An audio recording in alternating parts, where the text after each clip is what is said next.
Podmortem would like to thank Original Cinematic for sponsoring this week's episode.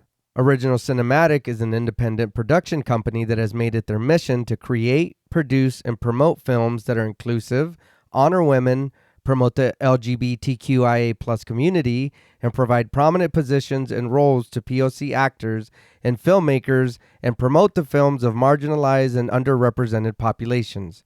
These are all things that are extremely important to our podcast as well. Original Cinematic is proud to be a WGA signatory company, and they fully stand by the WGA, SAG, and their members in their fight for extremely reasonable standards. Accordingly, they are not accepting script or treatment submissions at this time, but both William and Xxena Rush are available via email, free of charge, to discuss writing and provide input and resources to all aspiring writers. Their information will be made available in the show notes. Ahead of the strike, William Rush has individually produced numerous projects, including Coffee with Bava, Day by Day, They Slay, Before, Pack is Here, Abacue, The Winemaker, and Where Do You Draw the Line? 2 feature films, Group and Immersion, are slated for release this fall.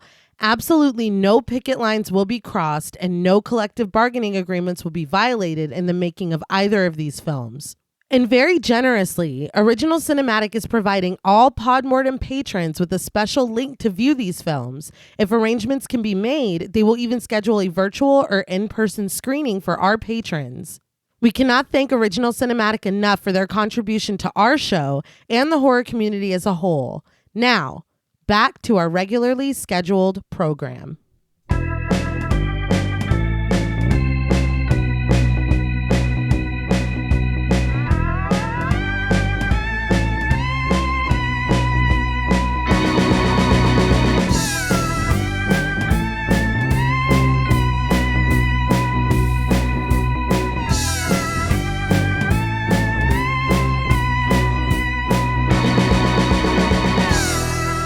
Salutations! Welcome to Podmortem. I'm Travis Hunter, joined as always by my co-host, my sister, and my brother-in-law. Hi, I'm Reneé Hunter Vasquez. Hi, I'm John Paul Vasquez.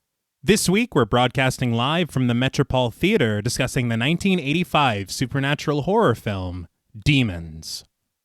This film was directed by Lamberto Bava from a screenplay by Bava, Dario Argento, Dardano Sacchetti, and Franco Ferrini.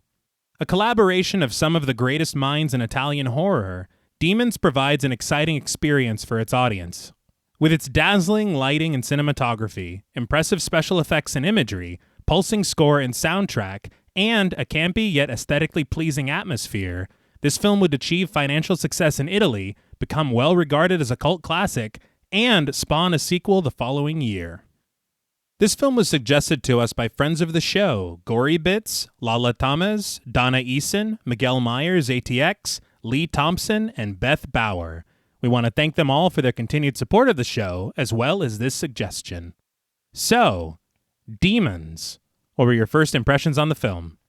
So I had never heard of this movie at all. Mm-hmm. I've heard of Demon Knight. This is not that. But this was a very first watch, and this movie is wild as fuck. I'm assuming there was a lot of influence when they made this movie, like what they really loved, and like because there's a lot going on here, and I appreciated some of the shots, and I was like, okay, I was like, that reminds me of Evil Dead or Return of the Living Dead, or what. I was like, this is really good. Some of it's kind of, like you said, campy, but I feel like it is a very well done B horror Italian movie. Fantastic, a lot of the stuff that they do. I would recommend anyone to watch this movie. Mm-hmm. I fucking really enjoyed this. Like this is a good turn your brain off and just enjoy what the fuck's happening. Don't ask any questions. Just put it on, light up a doobie or get you a drink or nothing at all, and get you some like fruit punch or something. Some tea. Tea's good. Coffee. Stay hydrated. Lemonade. Yes. Water. But watch this movie. Yeah, I completely agree. I had never seen it before either. I knew that this one was going to be interesting because the people that were requesting it with their entire chests. And it did not disappoint in that regard. I don't know exactly what I was expecting. I've never seen anything by this Bava before, but the name itself kind of invokes a vibe. So I was like, okay, I feel like I already know kind of what I'm getting myself into, but it ended up giving me a little more, like you said, Return of the Living Dead than what I expected. This is just a ride. Once it starts, it does not stop. It is honestly a blast. And I had mentioned something about a subplot that I was like, you take this out and nothing changes. Like, so it's funny to me that this was involved at all. And John Paul had said, oh, well, it's about expectation. And so that made me think almost every aspect of this film is subverting what the audience is expecting. Because as certain characters are introduced, it's like, oh, I already know. Oh, never mind. It's just a blast. It's ridiculous. The practical effects are on fucking point. They're so good. The dubbing always, when the mouths are English and the words are English, but it doesn't sync up, it always throws me off a little bit. But they're doing their best. They're doing their best, Yeah. and it's nothing that is like, it's not gonna ruin it or anything. But no, it's absolutely wild. And the 80s fashions are just, man. that's always a Yeah. treat. And the fucking soundtrack. That. It's just, I really went in expecting something specific. And this, again, like I was saying, subverted my expectation in a really great way. I think that's very fair, and I definitely agree. Going into this, all I really knew was the poster, and I knew who directed it and who produced it. Right. And so when you have that, it's very interesting because, of course, for me, the son of Mario Bava Yeah. and Dario Argento made a movie together. Yeah. You know, and of course, this is before I knew about them working together so many times previously. But having that, you have a certain thing in mind of what you think it's going to be. Right. And it is not that. Yeah. No. But I will say, I mean, there is that flair of Italian horror. Interestingly, it feels far more like an Argento than a Mario Bava if we're going towards influence. Because this has the feeling of a lot of later Argento to me. Okay. But there is an aspect of the film that feels much more Bava, and it feels like almost like a little homage to his father in a weird way. Probably. Yeah. And so, I mean, there's just a ton of influence there, but there's also a ton of influence from a lot of American horror films. Yeah. And there's a lot of homages and references. And so it's just like, I don't know. I just was so fascinated every second. Yeah. And it's like you said with expectations, you don't know what the hell's going to happen next. Not Yeah. at all. And I will say one thing that is very interesting to me because it creates this dichotomy for me. The film is gorgeous with the cinematography, with the lighting, with the camera movement, Right. but it is grotesque Oh, Yeah. yeah. with the special effects. And honestly, the campiness is wild with this aesthetic. Yeah. To put them together, it feels very fascinating. Again, it's that subversion of your like, wait, what? Yeah. Like just caught off guard. No, it was a great pairing. I was very, because there is the colors, like you said, but I don't think that it's used like they usually do in Giallo films. But it was there because there's a few times I was like, oh, look, there's a light. There's one shot where I won't give anything away, but there are eyes involved. Yes. And very interesting lighting. And I was like, I don't even like, it doesn't even feel like this is the same movie, Yeah. but it's amazing. Like it is incredible. Yeah. I think, and it's difficult to live up to Mario Bava Uh-huh. when you're Lamberto Bava. But I feel like he is so capable as a director. Right. There are so many sequences and so many shots that are so. There is one sequence, I'll just say the air duct, Okay. Ugh. that I was like, this is so brilliantly shot. No, that was good. Yeah. And when we get to it, I do want to talk about it because that I stopped and I was like, okay, You got me. Yeah. No, I was like, you got me. Yeah. I won't even sit here and lie. I was like, you got me. That was great. It's funny to me because the element of it, the way that it's done, it oddly felt like kind of a creepypasta situation. No, yeah. It did. Where I was like, oh, well, now it's, Yeah. I loved it so much. But I think that was the thing is that whenever it starts and we get the tone of what the film's going to be, Yeah. it feels like, it in a weird way, I'm like, oh, this was made for me. The way that it looks, Yeah. the way that it feels. And as it continues and takes on this kind of a B-movie kind of tone, I'm like, no, this was still made for me. Like, you haven't lost me. It's just, it feels very comfortable. Right. And it feels like a film that if you grew up with it, this one stays with you your whole life. Oh yeah, I know at the beginning. See, for me, it was a little different because I remember I texted you and asked y'all each individual. I was like, "Have you guys seen this?" Because the beginning of it for me, I was like, I'm not really feeling this too much. But it was just because I was like, okay, the opening, I know we'll get to it, but the music is a little different than what's happening on screen. So I was like, I was like, I'm just a little confused here. I was like, I don't know. Should have been the first clue. Yeah. I will say, we talked about homages and influences on Bava for the film. Okay. But I also feel like there's some influences from this film that I see in other people's work, specifically Quentin Tarantino. Oh, okay. yeah. Because there are a few shots that are very reminiscent from a few shots in Inglourious Bastards. Oh, all right. And I was like, wow, Yeah. having never seen this film before, I never made that parallel Yeah. or the correlation. I will say the film is not perfect. We've said It's I think the only thing that kind of, and it doesn't fall down, but No. there are certain aspects narratively where there are things that are introduced and you're like, oh shit, this is going to come home to roost. It does not come home to roost. No. Or like they will shoot a character in a particular way and you're like, oh, they're bad. And it's like, oh, I guess they're fine. Yeah.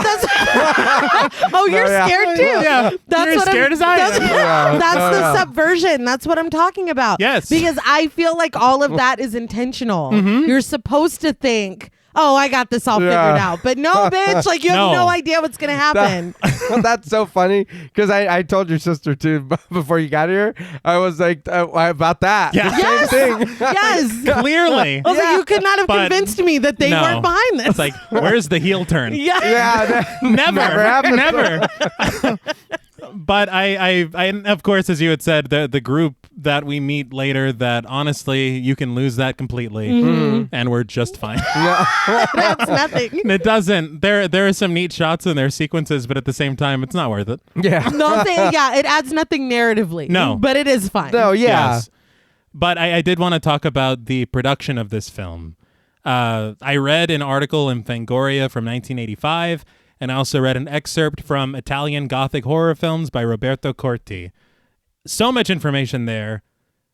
Not much information anywhere else. Yeah, I was struggling. I couldn't find anything. It was kind of shocking. Yeah. I had finished my script Thursday afternoon, and I did a little, and I looked a little research, and I think you had text too, and you're like, I couldn't really find anything. Yeah. And what I found was the same shit, and I was like, which was very little. We had to buy a book just for A this. book? Yeah. We did. You guys remember those? Yeah.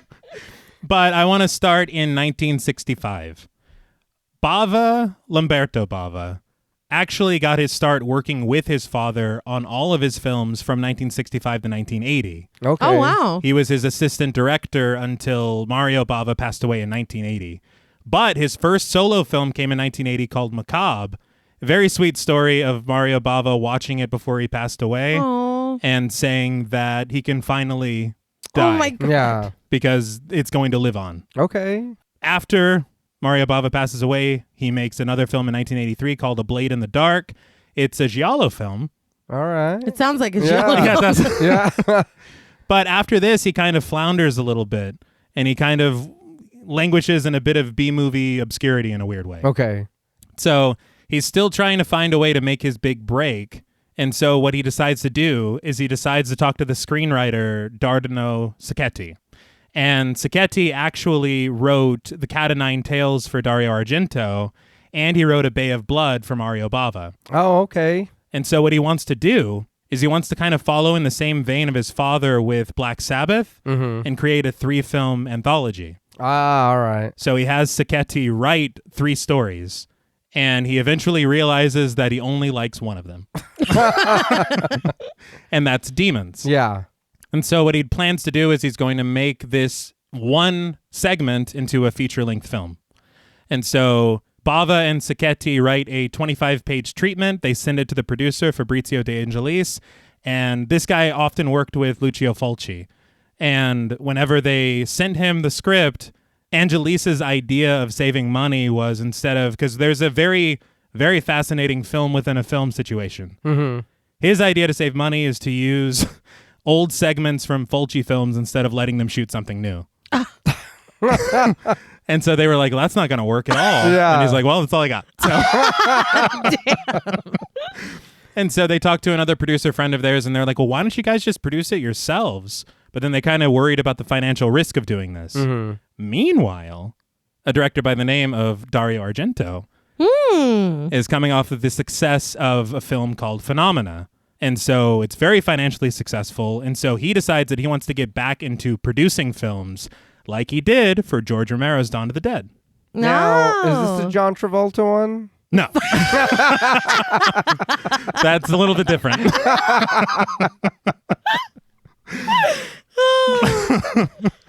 But the problem that Argento was having was that all the scripts that people were sending them, he hated. Okay. And so he's like, I want to produce, so I want to produce something good, though. Yeah. That's the problem we're having. The drawback. And so he's like, well, why don't I call up Lamberto Bava? Mm-hmm. Because Bava and Argento previously worked together on Inferno in 1980 and Tenebrae in 1982. He was his assistant director like he was for his father. Okay. Oh. And so he calls him and he says, bring me an idea and we'll make it immediately. That's exactly what he says to him. Mm-hmm. So Bava remembers Demons, of course. And so he starts the pitch of telling him what this movie's about. 10 words into the pitch, Argento's like, let's make it. That would scare the All shit out of me. Like, are you sure? Yeah. Did I just finish telling you about it? Yeah, are you sure you're going to love all of it? I don't know. There's a gang of punks later that we're not sure about. But it was interesting reading this book because there's some differing opinions on writing where certain people came up with certain ideas and stuff like that. With 4 writers, a lot of people are kind of demonizing the others or taking credit for different parts. Yeah. So it's very complicated. I'll get into some of the differences. Some of it just seems kind of petty. Yeah. But the rest of it is kind of interesting to see what the film could have been in certain incarnations. Okay. But all I will say is that I think I love this movie. Now, before we give this film 2 free tickets, we would like to issue a warning for spoilers. Podmortem is a very in-depth podcast, and in thoroughly discussing horror films, we have no choice but to spoil a thing or two. If you don't wish to be spoiled, please go watch the film, then come back and enjoy the show. If you've already seen the film or don't care about spoilers, let's put on the mask. So the film begins with tense synth chords, and in white text on a black screen, we get the title, Demoni, or Demons. The story that I read in this book regarding how they came up with this title, very conflicting. I prefer Lamberto Bava's story. He had said that he was in his father's library after he passed away, and he saw the bright red binding of Dostoevsky's book, Demons. He said he was very struck by it and how it appeared. And so the way that it felt to him was that his father gave them one last piece of the puzzle. Oh, okay. But if you ask the writer Sacchetti, he goes, Argento came up with that. And that's the whole story. So just suck all the magic out of it. But we cut to a tunnel where the lights of a subway train pierce through the darkness as it rumbles down the track and into view. So this seems like a visual kind of foreshadowing of 2 bright lights. Yeah. Yeah. Okay. Yeah. Very good. But after it passes us by briefly, we're taken inside. We're past a group of commuters into the sound of the main theme of the film. The camera settles in on Cheryl, played by Natasha Ovey.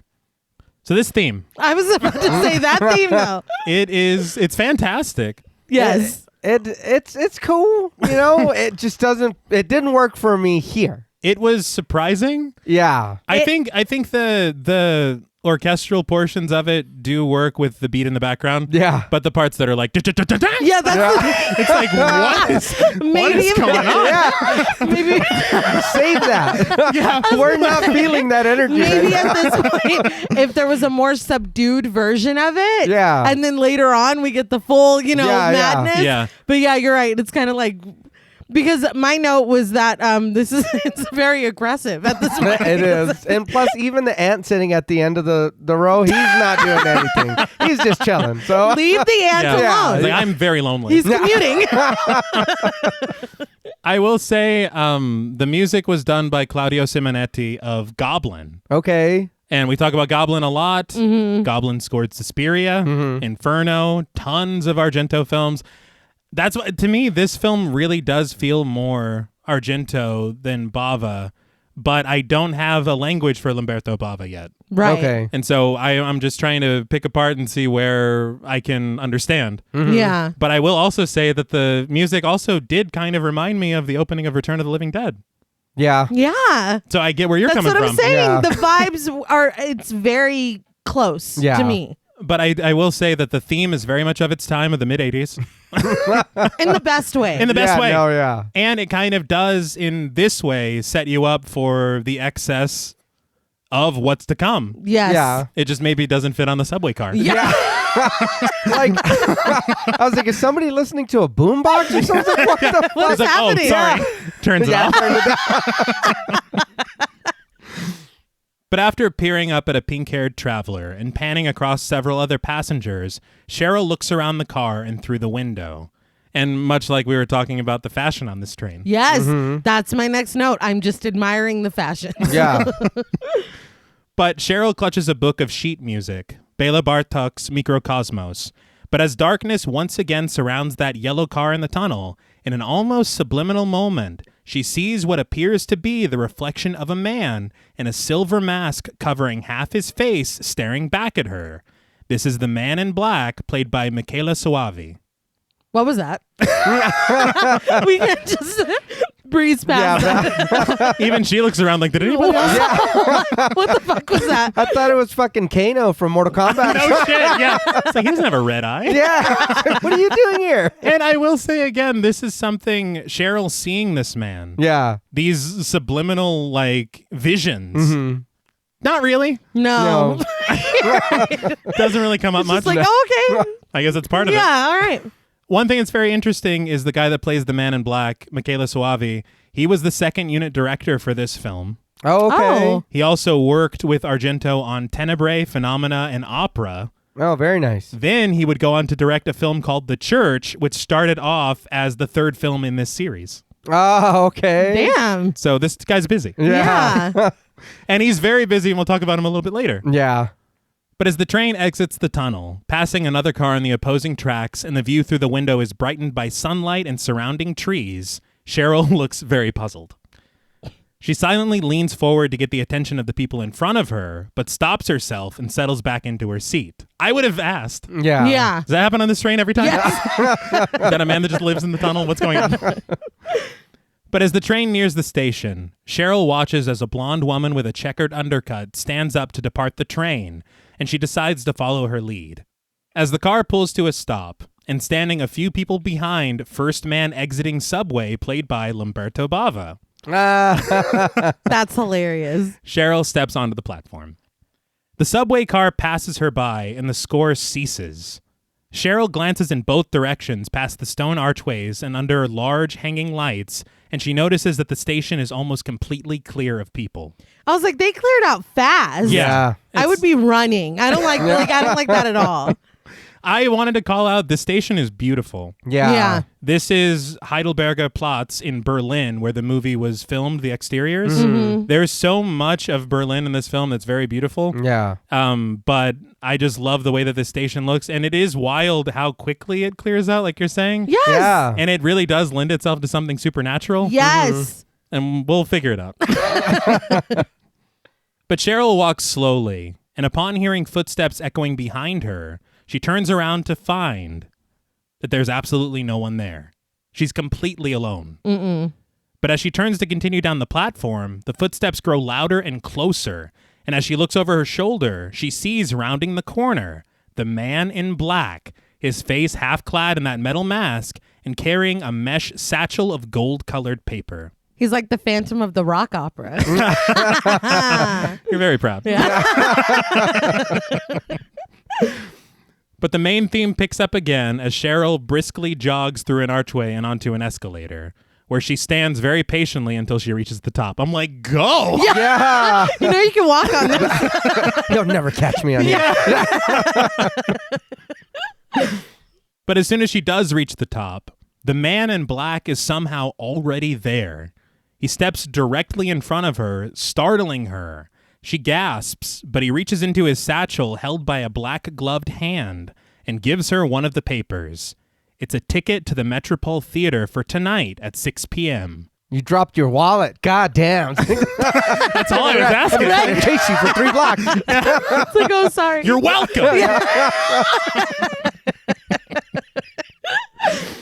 But without a word, the man walks away, interacting with a few people who now enter the station and handing them tickets to the theater as well. How foolish would you feel? Oh, man. I feel dumb. But you know what? That's not the way to sell whatever you're selling. I know. No. I thought about when we went to Frightmare this year and we were handing out business cards and we were trying to meet people. Next year, I'll just do it like this. I'll just stalk behind people, hand them a card, and then walk away without a word. That's what. That's. But you also need... Yeah. I'll play it on my phone. It doesn't work without it.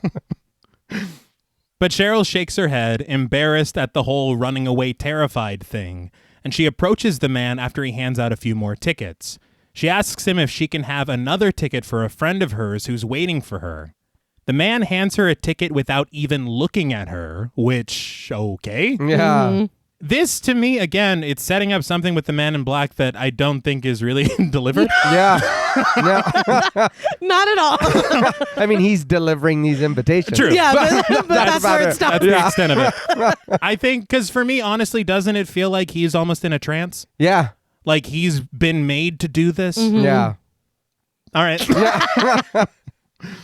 But when she asks him if he's dressed like this to promote the film that they'll be showing, the man pauses for a moment before just walking away again without an answer. It's like, I'm a robot, dude. It's like, what? Look you at not my see the face. mess?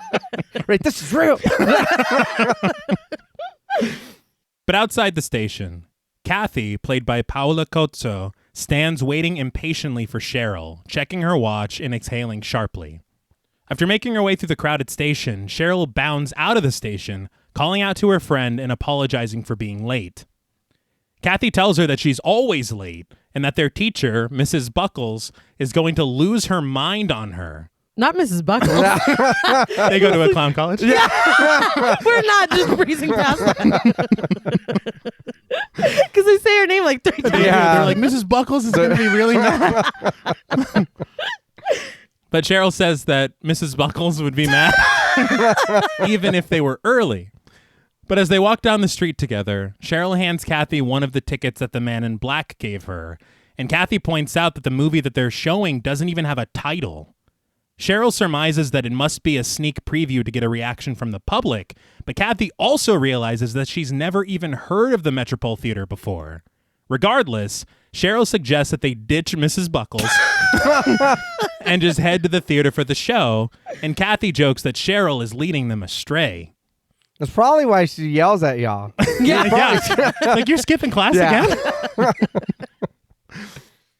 But that night, the blue neon light of the Metropole Theater flickers on in the dark, while inside, the lights slowly illuminate the lobby in large pillars.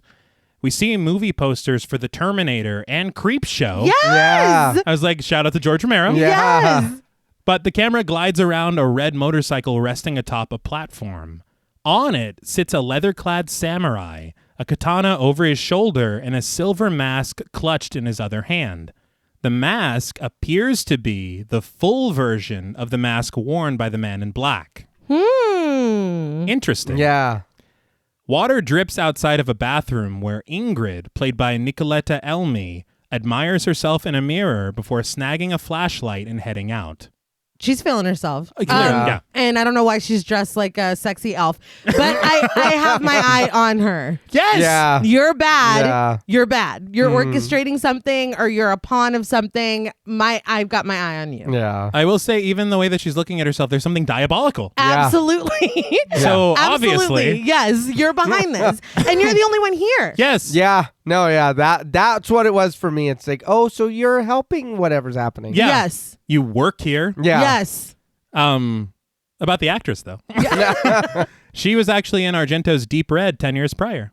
Oh, all right. So I think that's really cool about what I see a lot in this film is there's a lot of people in front of the camera and behind the camera that are just mainstays of these filmmakers. Yeah. I And love it's that. wonderful. And we talk about that a lot with directors that kind of have their people. And, when you find a group that you can make magic with, why not? Yeah. I love that. Pod Mortem. Yeah.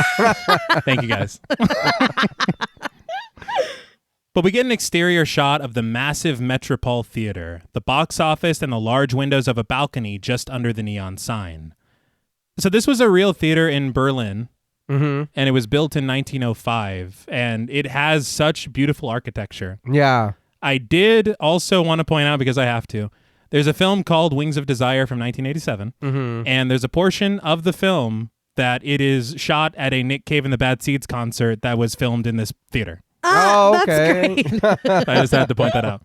But Corti in the book said that the name of the theater was meant to be an homage to Fritz Lang's Metropolis and German Expressionism. Okay. But from my research, I'm not saying he's wrong, the film's been called The Metropole since 1951.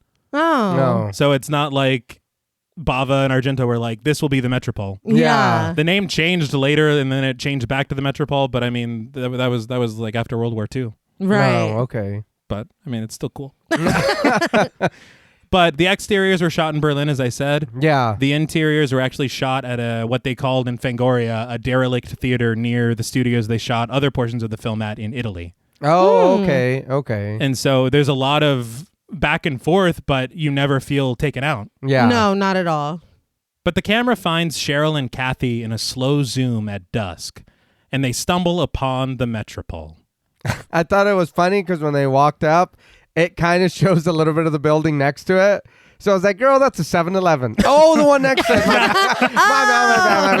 I thought you said you knew where we were going. Yeah, well, we can get snacks before the movie. Yeah. Yeah, Oh, yeah. no, put 'em in Oh, your yeah, purse. there you Yeah, go, come on. Yeah, I mean, I know the tickets were free, but We're struggling in these streets. we're students. Yeah. I thought it was funny because it was bright and sunny when they started their voyage here. Yeah. And now it's nighttime.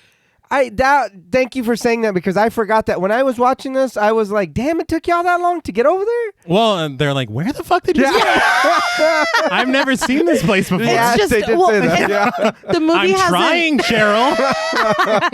the movie hasn't started yet. So I mean, y'all could have gone to class and then gone to the movie. If you're going to get lost. Yeah. Oh, yeah, that's true. Miss Buckles is like, where are they? Yeah. You guys are expelled, I think. But as they walk towards the entrance, Kathy stops Cheryl, worried that it might be a horror film that they're being shown tonight because she hates them. Why? I don't know. Yeah. Annoyed, Cheryl just grabs Kathy's arm, saying that what she hates is missing the start of the film. It's like, says the person who's always late. Yeah. Get it together, Cheryl. It's the only thing we know about you, Cheryl, and you're already... But we pan across the lights of the surrounding buildings to find the Metropole once again, standing menacing in silhouette, its windows and its neon sign the only respites from its darkness. But Cheryl looks up from her ticket to the building as Kathy asks if she's sure that she wants to cut class. Girl, I think that decision has been made. Yeah, it's nighttime. Like, the show starts in 10 minutes. Yeah. Been walking for 4 hours. We're staying. Yeah. No shit. Well, Cheryl says that she is sure. And she even offers to hold Kathy's hand if she gets too scared. But as we dip down once again from the neon sign of the building, we find a small crowd gathered in front of the building and walking into the theater. Inside, behind a small line of patrons, Frank, played by Stelio Candelli, walks with his wife Ruth, played by Nicole Tessier. As they walk between the light pillars, Ruth expresses surprise at the fact that there's a theater on this street. Frank explains that it was closed for years and that someone must have put a small fortune into the renovations. So this again feels bigger. Mm-hmm. Yes. Maybe this is explored in Demons too. Yeah. Because I know where it's not explored. Yeah. But when Ruth is surprised that she didn't notice it before, Frank tells her with a smirk that she never notices anything. She sincerely asks him not to start with that because it's their anniversary. Listen, I don't know y'all's business. Yeah. But this should be the last one. He's horrible. Yeah. I was very confused by his character at the start, and then later it's like, oh, you're just a dick. You're Yeah. terrible. That's the whole thing. Because after she says that it's their anniversary, he goes, so what? And then he reminds her that he's taking her to a show, asking her what else she wants. Listen, this is a random pop-up that you got a free ticket to today. Yeah. So please don't act like You paid for this this was shit. planned. I guess we can go to that free movie. Yeah. Oh, it's our anniversary. Fuck, let's go. I will say, and that's why I was confused, is because there's a smirk and a smile with everything that he says. Yeah. And so I'm like, is he joking? Is this how they love each other? His love language is just rudeness. But he hands their tickets to Ingrid, who stands in front of the auditorium. Just behind them is a young couple, Hannah, played by Fiora Argento, and her boyfriend, Tommy, played by Guido Baldi. Argento? Yes, Oh, all right. Dario Argento's daughter. Aw, cute. But they hand their tickets to Ingrid without incident or strange argument. Oh, young love. Elsewhere in the lobby, Kin, played by Carl Zini, admires the red motorcycle on the platform with his friend George, played by Urbano Barberini. George looks across the lobby past other moviegoers to find Cheryl and Kathy fighting with a vending machine that stole their change. Smacking a pack of cigarettes in his hand, George smiles, telling Kin to forget the bike. He found something else he wants to write. Yeah. Oh, come on. Come on now. There's a Well, family he, show. he zoomed in. He zoomed in. But Cheryl smashes the coin return, and after friendly bickering with Kathy over whose fault it is, George and Ken approach them. George offers his assistance, giving the machine one firm punch, which sends a can of Coca-Cola out of the bottom. Cheryl thanks George, who tells her that sometimes all it takes is the right touch. Yeah. A little spicy. Yeah. Ken snags the soda and he hands it to Kathy, who disregards him completely. Yeah. I was It's like, damn. She's not here for this shit, She's not dude. trying to hear. She's thinking about how mad Mrs. Buckles is going to be. Like, we're going to fail. We shouldn't have fucking done this. But she tells Cheryl that she thought that she hates to miss the start of the movie. Ken looks mildly annoyed as he stands there with George, but the women hand their tickets to Ingrid and head inside. We then see Werner, an old man played by Alex Serra, and his younger companion Liz, played by Sally Day. As this film continues, I don't know the relationship between Werner and Liz, Thank Right. you. because there are several things that I've read that say that Liz is Werner's daughter. Yes. See, that's what I thought. Me Yeah. too. And there are several things that I read that says Werner and Liz are married. What? What happens in this theater and the fact that she calls him Werner, she doesn't call him dad. No, but I think he said something later. Like, Yeah. is she your daughter? Yeah, That's he, what he does. I thought that, oh, things that happen later, ooh, she's trifling. Yeah. And then later on, it's like, oh no, she's his daughter? I was like, Yeah. what the fuck? It's so confusing. Just trying to have her life. Yeah. She's not trifling. No. I want to share something very interesting that I read in Fangoria. Werner was originally a much larger character in this film. Okay. He was supposed to be played by Vincent Price.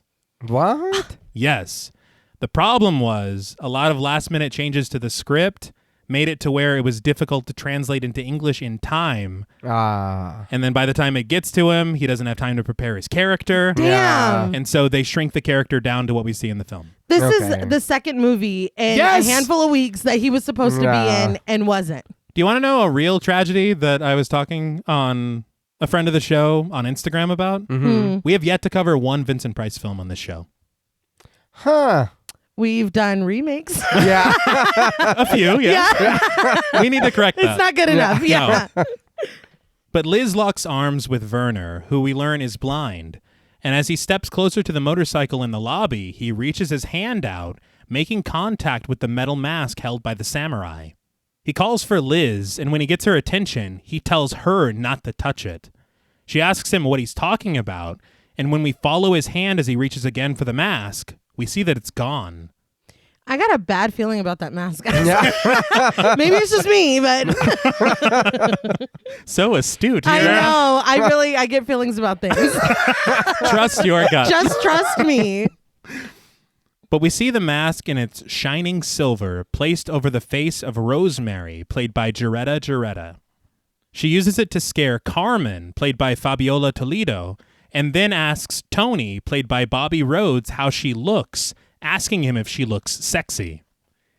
Ingrid watches them with a scornful but knowing look in her eyes. Yeah. And so I'm like, she knows exactly what this mask's about. Yeah. Okay. So at that point, I'm like, okay, so are you a robot? Are you something else? Are you a monster? What's going on here? Because the way she looks at them is like that, exactly like that. I'll be completely honest. Seeing the dude with the mask, the metal mask, seeing the Terminator poster, Yes. that's really where I thought we were going, honestly. Like the subtle clue. Yeah. Yes. No. I do enjoy Tony. Tony, Yeah. Tony's pretty hilarious. he's hilarious. He's a lot at first. He Yes. is. Yeah. Because Rosemary's fun is ended when Tony tells her very sternly to cut it out. She does, but as she takes the mask from her face, the edge of it cuts her cheek. Tony says that will teach her not to touch things and places the mask back into the hand of the samurai. That'll teach you not to touch things is a hilarious thing to say. So you think about that with this? Like, really, dude? Right, the cut on your cheek? Yeah. My face got cut. It was an accident, man. Yeah, I was dude. trying to be Jeez. funny. We It do a was lot of very- things. We do that a lot of was- things for a bit.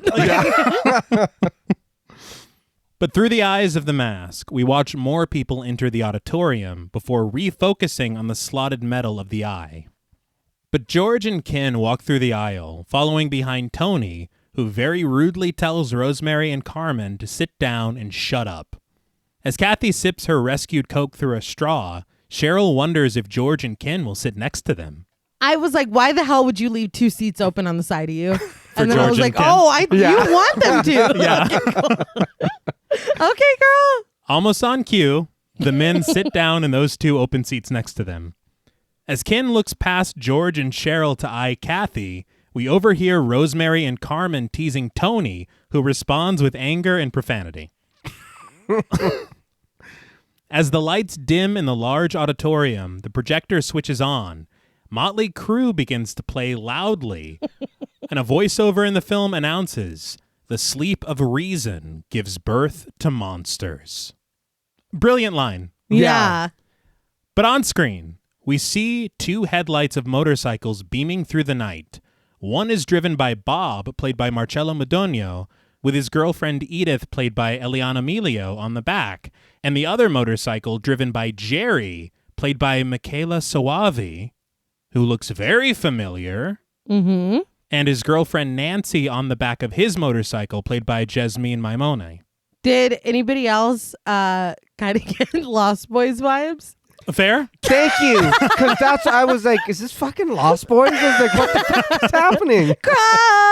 Yeah. Not in a bad way. No, but no, like, no. I Not was at all. like, okay. Yeah. But That's even what I again- put. I'm not mad at it. No. But that's definitely what it brought up for me. And I will say again, and I wasn't even talking about this earlier, but this film starts the same as the film we're watching. Yeah. Two lights beaming through the darkness. Yeah. Yeah. But the reason I said he looks familiar, I Uh-huh. mean, and this... I was going to say, is it on purpose? I mean, or does... Well, I think it has to be, but then narratively, it doesn't mean anything. I mean, I guess it means something as far as what we see in this film within a film. Yeah, yeah. But then nobody talks about it. yeah. Were you going to say what it is? We'll talk later. Okay. But the quartet rides up to a large and old Gothic house made of stone, clearly from the haunted house era of architecture. In the auditorium, under a red light, the crowd watches intently, already seemingly invested in the film. But through the aisle stalks Ingrid, who peers through the seats with a flashlight. But when she turns to face the camera with it, the light match cuts to the action on screen as we see Jerry's motorcycle reach the back of the house. That was amazing. Yeah. There's little moments like that you're like, God damn it. Yeah. I love film. But Nancy stops him, calling him over and telling him that she sees something that looks like an inscription. Jerry asks her what it says, and in the beam of his headlight, she reads from a small stone. They will make cemeteries their cathedrals and tombs your cities. Ooh. Yeah. Nancy shudders from this inscription as Bob and Edith join them. Bob says that according to an old legend, Nostradamus was buried here. Edith says that Nostradamus sounds like a rock group to her, and Bob quips that they were Top of the Pops in 1500. What the fuck, Edith? Yeah. I know. I was like, come on, man. But after Edith gets scolded for asking if they had rock groups back then, Bob explains that Nostradamus was a fortune teller, a prophet from the 16th century, who predicted a ton of things that have actually come true. When prompted for examples, Bob offers the discovery of Neptune and Uranus, Hitler, the world wars, and the coming of demons. The discovery of Uranus was really important, but what was that last thing you said? I don't think it's important. It's not as important as Uranus. Yeah, clearly. Edith is unimpressed, saying that the last one hasn't happened yet. And Jerry agrees, saying that it hasn't happened yet. Yeah. Yeah. I think he says, but there's still time, which is like, can you stop, Yeah. dude? It's like, no. You see where we are? Yeah, shut up. But she even says yet. Yeah. She's like, no, it's probably It's coming. yeah, it'll exist. Maybe even tonight. Who knows? On a night like tonight. Yeah. But in the auditorium, worry washes over Kathy's face as her worst fear has been realized. This is a horror movie. As the group on screen looks around, George assures Cheryl that if she gets scared, she can always hold his hand. He promises he won't mind. What a guy. Yeah. But Frank in the row in front of them leans back, ruining the mood with a very crisp, "Shut up!" Calm down, Uncle Ben. I was like, God Like, damn. dude. He was even whispering. Yeah. Like he was not even being that loud. No. And he was done talking. You can hold my hand if you want. Yeah. Shut up! It's like, oh my God. I just, It's like, and oh, you just suck, dude. Yeah. that's when I realized it wasn't a playful thing between him and Ruth. Yeah. He's just like this. You're awful. But when he told him that, George nods like, yes, sir. You got it, boss. Yeah. Say no more. That's all I needed. He didn't even make a face or give him attitude. He's just like, yeah, I was on a line. I deserve that. But back on screen, the camera pans across the Gothic architecture to find the group searching the grounds with a flashlight in the dark. They find what appears to be a large hole dug out of the foundation, but as they peer into it and survey old tombstones, a flock of bats fly up at them, causing them to cower in fright. In the auditorium, Werner asks Liz what's happening in the film, and Liz shares that the group is headed down into a crypt and that it's very dark. As she continues to describe the actions on screen, we watch Jerry climb into the crypt and Nancy follows after him. Werner asks if the group is scared, and Liz confirms that they are. Rosemary reaches over Tony to light a cigarette for Carmen, and the camera pans across the trio as Nancy begs on screen for someone to pull her back up from the crypt. Joey coaxes her down, but still in the aisle of the auditorium, Ingrid skulks around, raising her flashlight over at Tony, Rosemary, and Carmen, telling them that they aren't allowed to smoke here. They lower their cigarettes as if to put them out, but as soon as Ingrid leaves, they just continue smoking and laughing their asses off. We can see it Yeah. and Yeah. smell it and hear y'all laughing. It's like there's red lights beaming everywhere. We can- Yeah, we'll put this out. Like, no, thank you. Go away. Don't forget to fuck yourself now. Yeah. Was that last thing you said? Nothing. Go away? Yeah. But Frank leans over in disgust in the front row, telling his wife with a slur that the women are sex workers, and he could tell from a mile away. Sir, Ruth, mind your own fucking business. Yeah. Ruth asks why he would care, and he has no answer to that. There is no answer. But back on screen, the group makes their way through cobwebbed catacombs, beautifully backlit by the blue tones of the night. Jerry leads the way, and Nancy tells everyone that she's scared. I will say this is what I was talking about. It seems like the real world is Argento influenced, and this world is very Mario Bava. Okay. And I feel like what's so interesting to me is that they have such a difference in tones. It feels like a film within a film. It doesn't feel like the same people that shot this movie. No, Yeah. it doesn't. And that takes a lot of skill. Yeah. But in the auditorium, Werner asks Liz if she's scared, and she admits that she is. But in the film, they continue forward, Jerry warning the girls to watch their steps as to not fall in through any of the cracks in the floor. But the camera pans around the aisle in the auditorium, and we see a figure move quietly through the dark to sit down silently next to Liz. This is Liz's lover, played by Claudio Spadaro. Salacious. Yeah. Like Maybe. I said. Yeah. Yeah. So it's like, because I thought that they were together. Yeah. Well, I thought it was, you know what I mean? She was his assistant or something, kind of helping him out. Okay, like, let's go watch a movie, whatever. But then this dude shows up and I was like, well, y'all haven't like really been intimate or touched each other. No. Anything for me to think that y'all are together at this point. Yeah, she's really just helping him around. Yeah, just kind of there. It's how secretive. Yeah, but They're when being. this dude Yeah. shows up, Yeah. I was like, oh, what's going to happen? Oh, you're cheating. Yeah. Like, oh, it's Skinner and Krabappel. He's Chalmers, I guess. Clearly. But the watchful eye of Ingrid's flashlight finds Hannah and Tommy necking in the back of the auditorium, and the light causes them to pull away from each other. So, okay.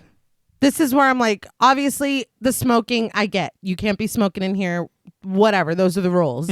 This couple making out in the back is none of your business. So her shining a light to get them to stop made me like, oh, you want everyone's eyes on the screen. Yes. Yeah. There's a reason that you want everybody to be watching what's going on in this movie. Yeah, and even so, you could even say, well, we don't want it clouded with smoke. We need you to focus. Even that. But again... No. That's why I was like, oh, like again, I know I know her motivation. Just wait. Yeah. If we learned anything from Cabin in the Woods, dude was high and he did not feel the effect of whatever they were shooting in that cabin for them to act a certain way. So everyone needs to have a clear mind. Yeah. No horniness. No. Yeah. And you need to watch nothing. the Yeah. You know what else I saw Corti in his book? He compared a lot of aspects to In the Mouth of Madness.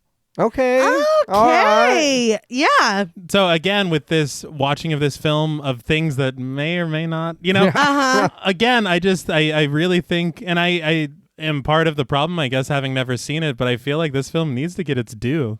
Yeah. Yeah. Well, we were part of the problem. Yes. Yeah. Now we're spreading the word. I hope. Yeah. But on screen, Jerry reveals to the group that they're the first people who have stepped foot in this crypt in centuries. He says that the hole they came through only fell in this morning, which he and Bob discovered while they were out looking for lizards today. Edith goes, looking for lizards? What? Don't just throw that in there. Why? What? Yeah, why? What's the purpose of having these lizards? To casually say. But Jerry just breezes past that, saying that they checked it out and decided to come back tonight so they could enjoy this discovery with them. Edith sarcastically thanks them, but Bob assures her that nothing is going to hurt her. He says that vampires and all that stuff only exist in the movies. Yeah, but if this only fell in this morning, how do you know the rest of it isn't going to cave in? How do you know That's true. something else isn't going to happen? It's concerning. Yeah. You brought us into this too, man.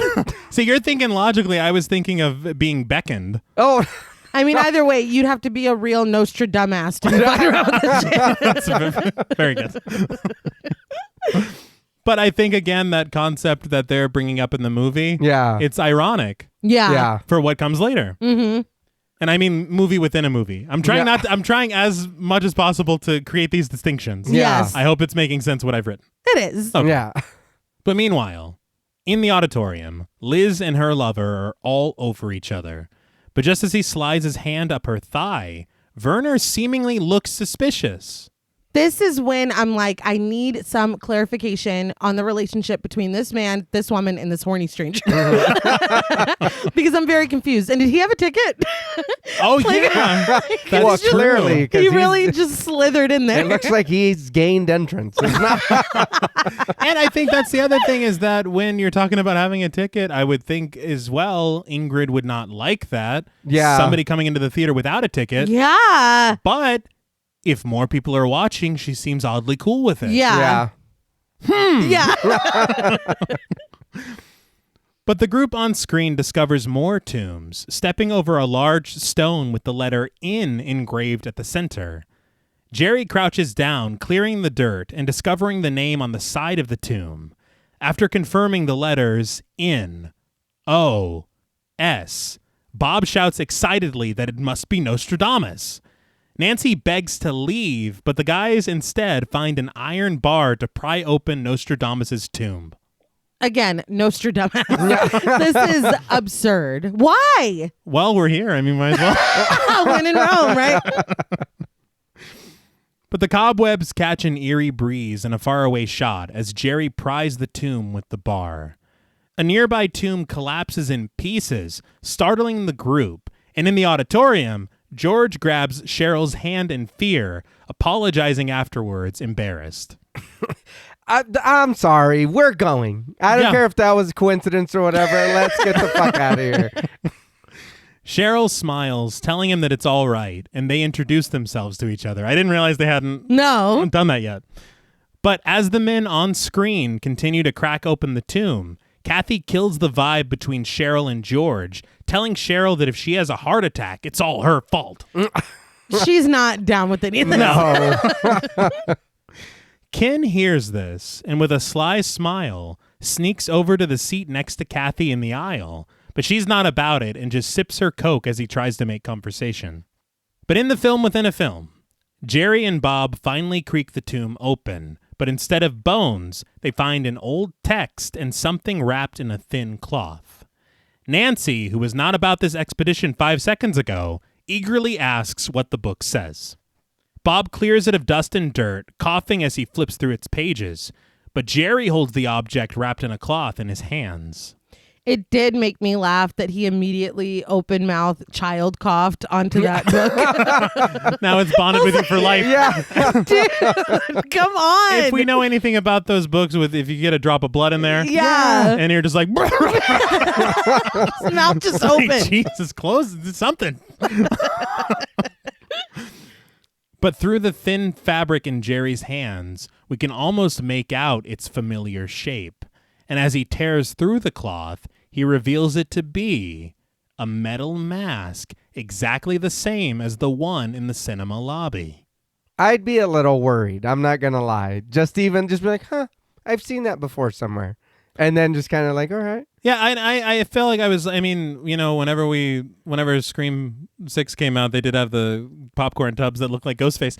But Yeah. that's It's a different. tie-in. Yeah. That's different. It's To have a marketing. metal mask that sliced a lady in the Yeah. earlier. That's a lawsuit. Yeah, first of all, it's not the Metropole Theater anymore.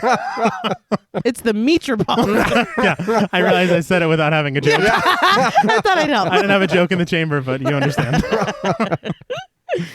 But Bob attempts to read the text inside the book, and we see a drawing of this mask on the opposite page, and through his translations, he determines that it was written by Nostradamus, and that it's something about demons.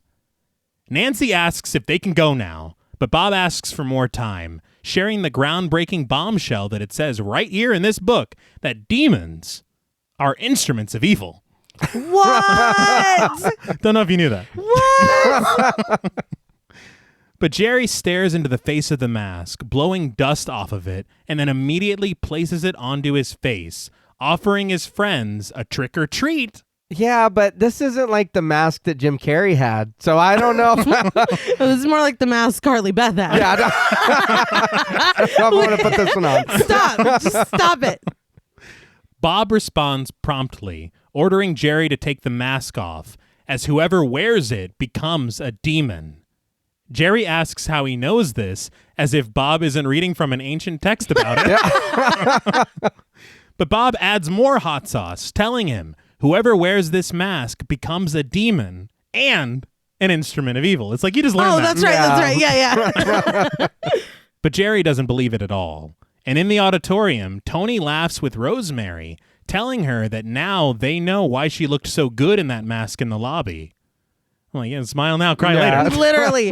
But as soon as they said that, I was like, oh, she's fucked. Oh, yeah. It did make me laugh when he was like, whoever wears that becomes a demon. And he's like, how do you know that? And he cites his source. It says whoever wears it becomes a demon. It's word for word right in front of me. But as Jerry removes the mask on the theater screen, we see a small cut on his cheek.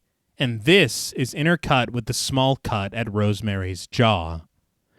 So I thought was very fascinating. Mm-hmm. Kurti pointed to some similarities of a plot device used in Mario Bava's Black Sunday. Okay. Where somebody is cut by a mask and it leads to someone coming back to life.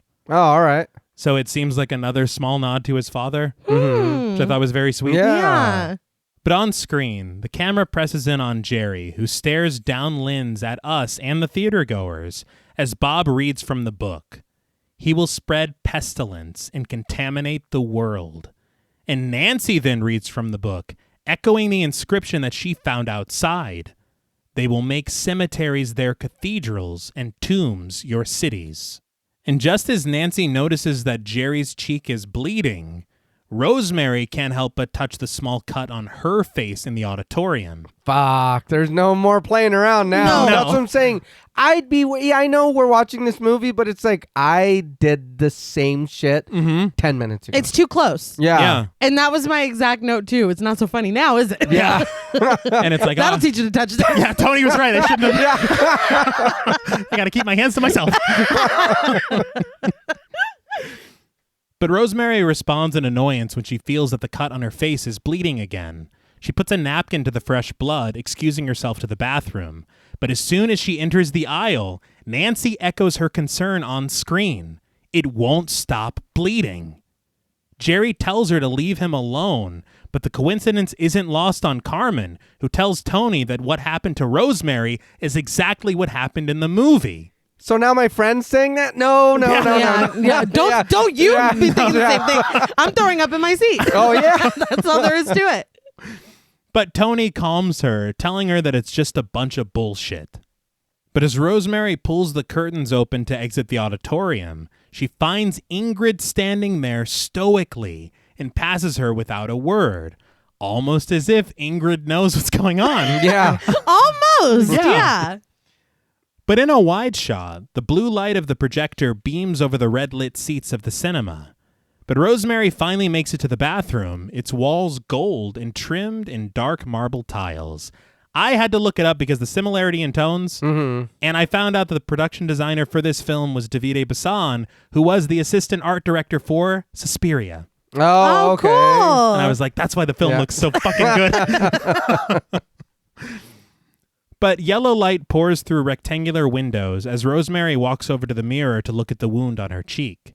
The camera zooms out from it as she wets the cloth with water from the faucet and wipes at the cut feverishly.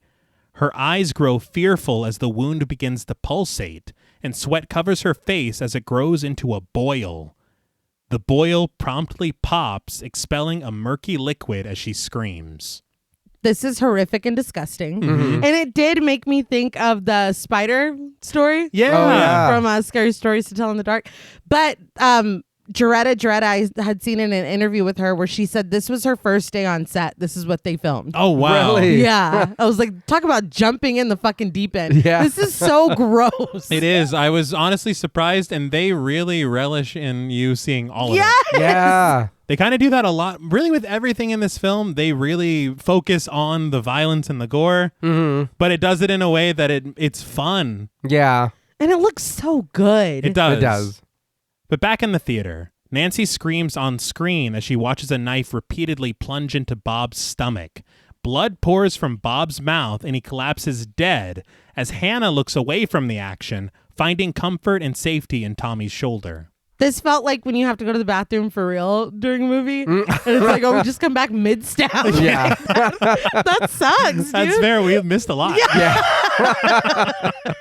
Right here, I was like, man, what is happening? Because she just had an exploding face in the bathroom. Yeah. The movie's in a good spot. I was like, what is this movie? Yeah. I'm like, what the fuck? How did we never know what this was or watch this before?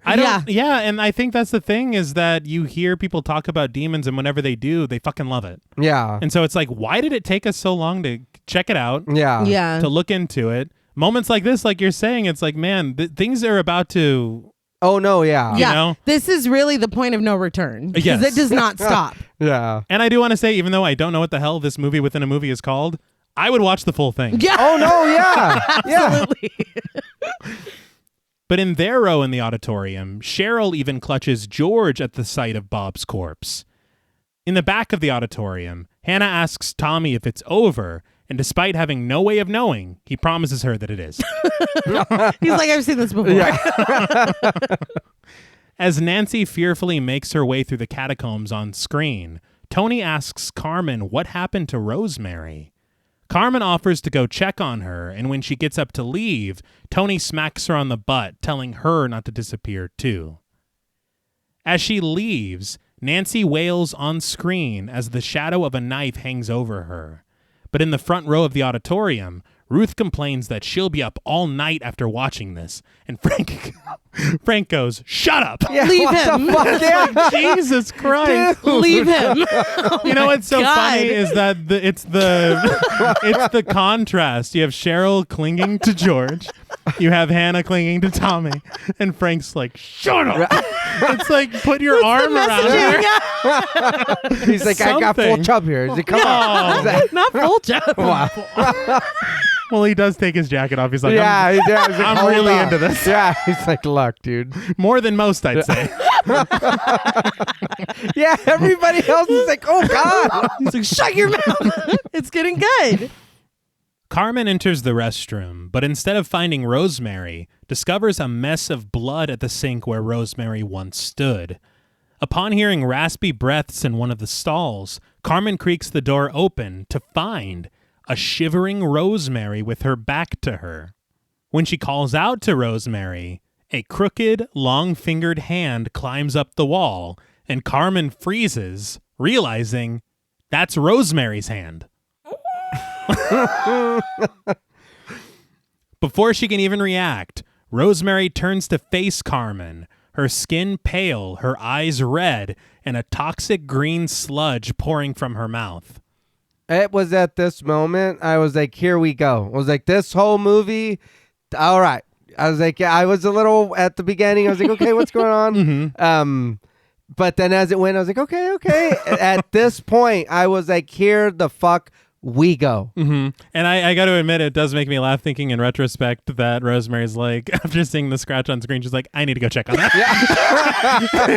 If you'll just excuse me for a little while. I was hitting too close to home. Yeah, I got to take a break.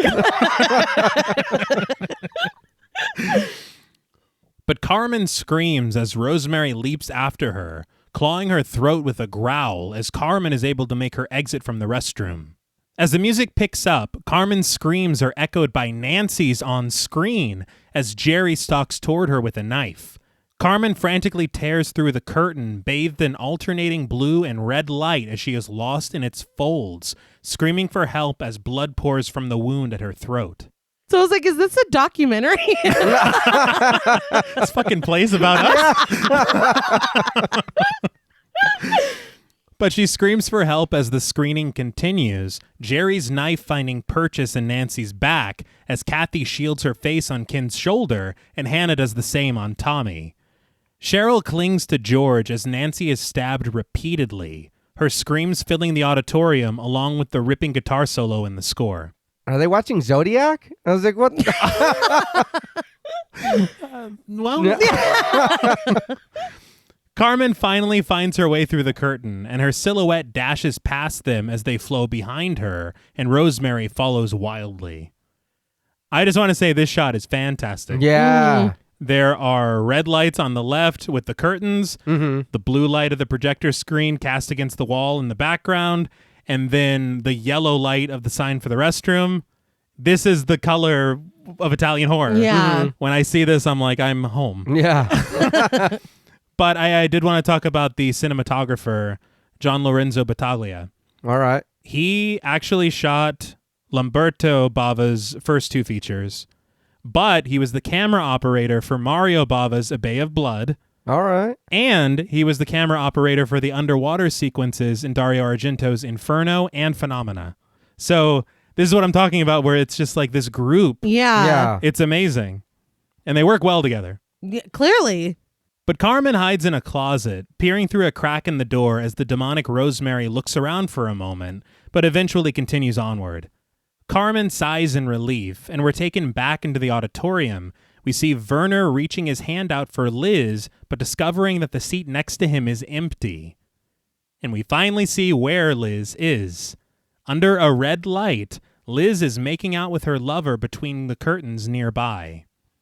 Werner's forehead covered in sweat, he screams for Liz, which she hears, cutting her romance short, we think. Yeah. Yeah. Yes. Look, I understand the need or whatever when it arises, and you're with your significant other or whatever. Arises. Well, Oh, come on. don't leave your homie like that, man. Y'all That's came together, very rough. to enjoy the movie, and it's like, oh man, you know what I mean? I'm gonna dip out real quick. No. And you were describing it to him. Yeah. Like, it's not like you're just sitting there in silence. Like, No, yeah. it was pretty shitty. So I was like, she's trifling. It's honestly very rude. It Yeah. is. But Carmen somehow finds herself behind the projector screen. It's like, how the fuck did you, how did you do that? We see the large face of Edith hanging over her, leaving her transfixed, which is one of the few things that reminded me of Inglourious Bastards. Yeah. All right. But Werner, however, stands up, still screaming for Liz fearfully, but Liz is still necking with her lover between the curtains. He's screaming very loudly. I was surprised that Frank wasn't like, shut Nobody's Not like they can't hear him. Frank's about to rampage. It got me, though, that she's like, he's calling me. Well, he Hold can on. wait. Yeah. Well, let's just finish up real quick. Like, one more taste. It's like dessert where you're like, all right, one more bite. Just one more bite. I know I should stop. But it's too good. Liz does tell her lover that she has to go, but she does return to the makeout session almost immediately. Rosemary, however, rips through the curtains, and between them, she eyes Liz and her lover. On screen, Edith cries out for Marjorie, which is weird because there's no one in the film by that name. but it doesn't matter. Because Jerry's knife tears through the tent that she's hiding in. But Edith screams wildly on screen, as does Carmen, who picked the worst possible time for anyone to hear her cries for help. But in a tight shot, the wound on Carmen's neck begins to pulsate as well into a boil, which pops and oozes a teal goo as she screams in pain. She reaches her arms out to the knife on screen, which wriggles through the walls of the tent that Edith is hiding in as she screams too. From her seat on the other side, Kathy looks uneasy as she attempts to tell Ken that the screams they're hearing are real.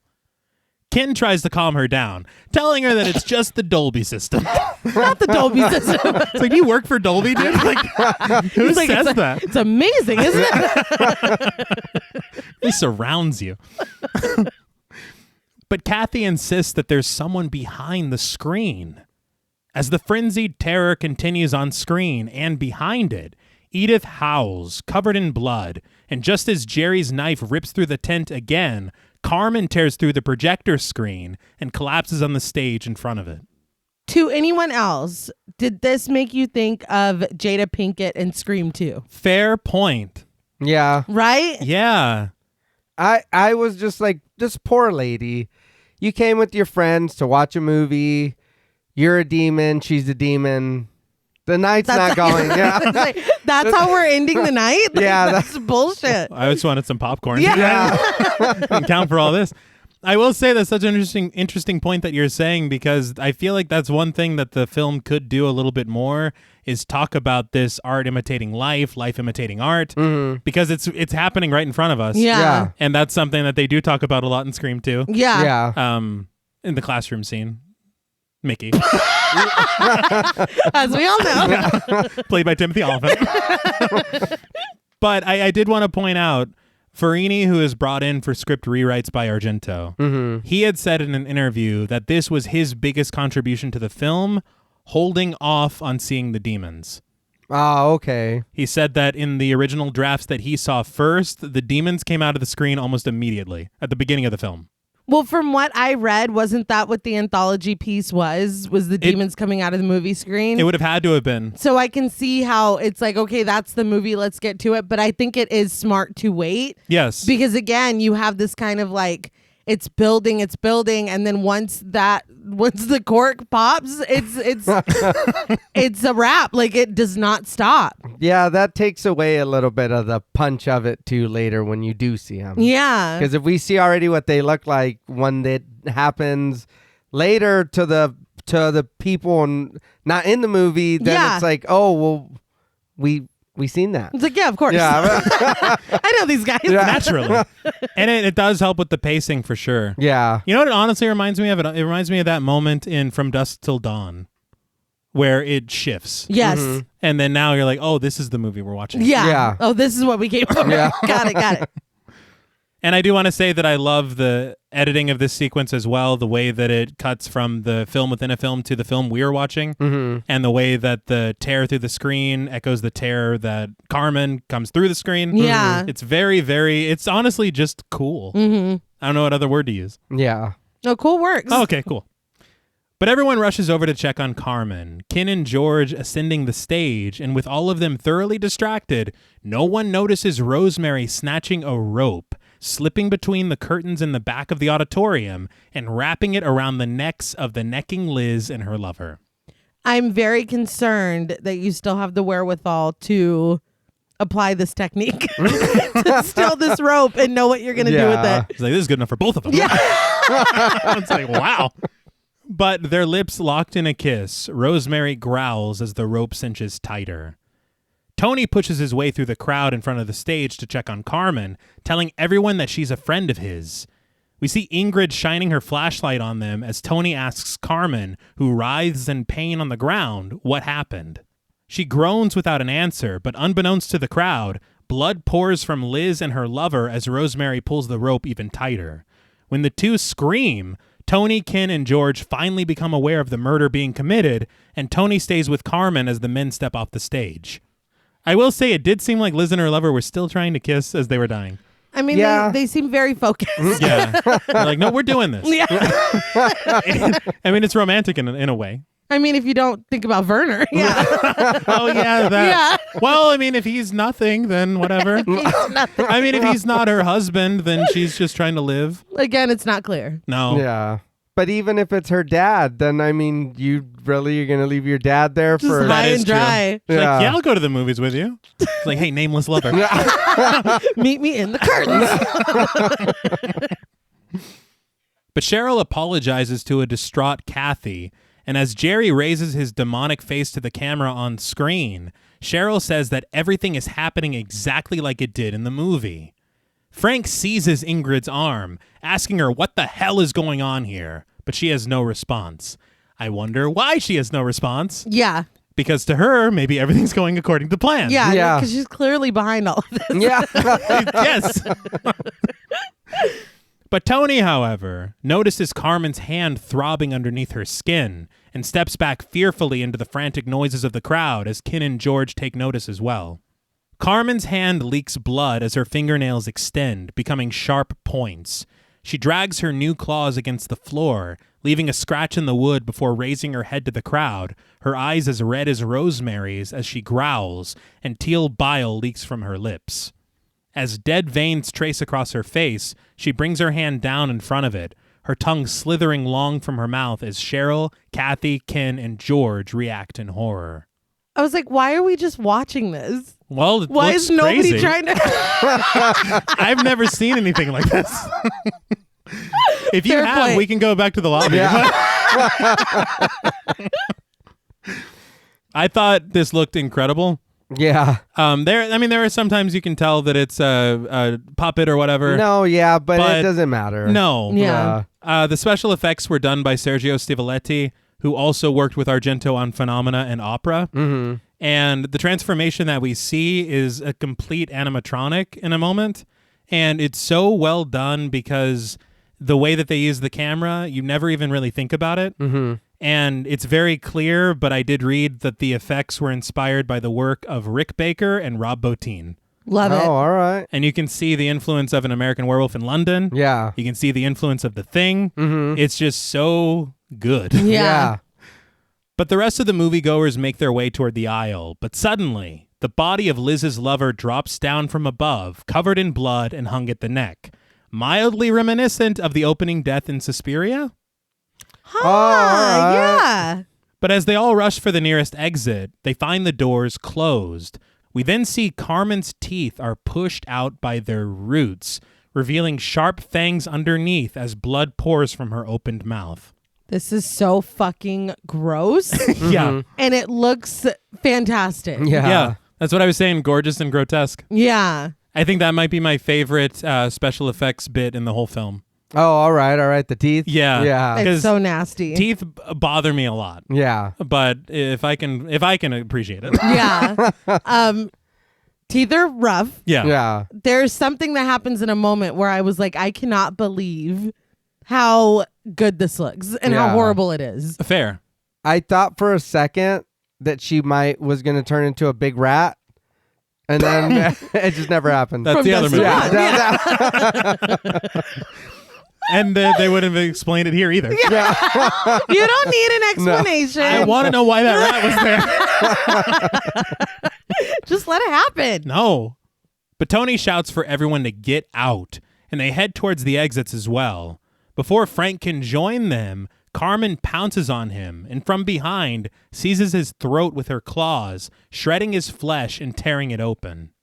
Up above, Werner makes his way between the curtains, step by step, his shoes stepping over the loose pearls of what used to be Liz's necklace. After a few more steps, his foot makes contact with Liz's body, and his hands reach for her, feeling the wounds on her face and calling her name.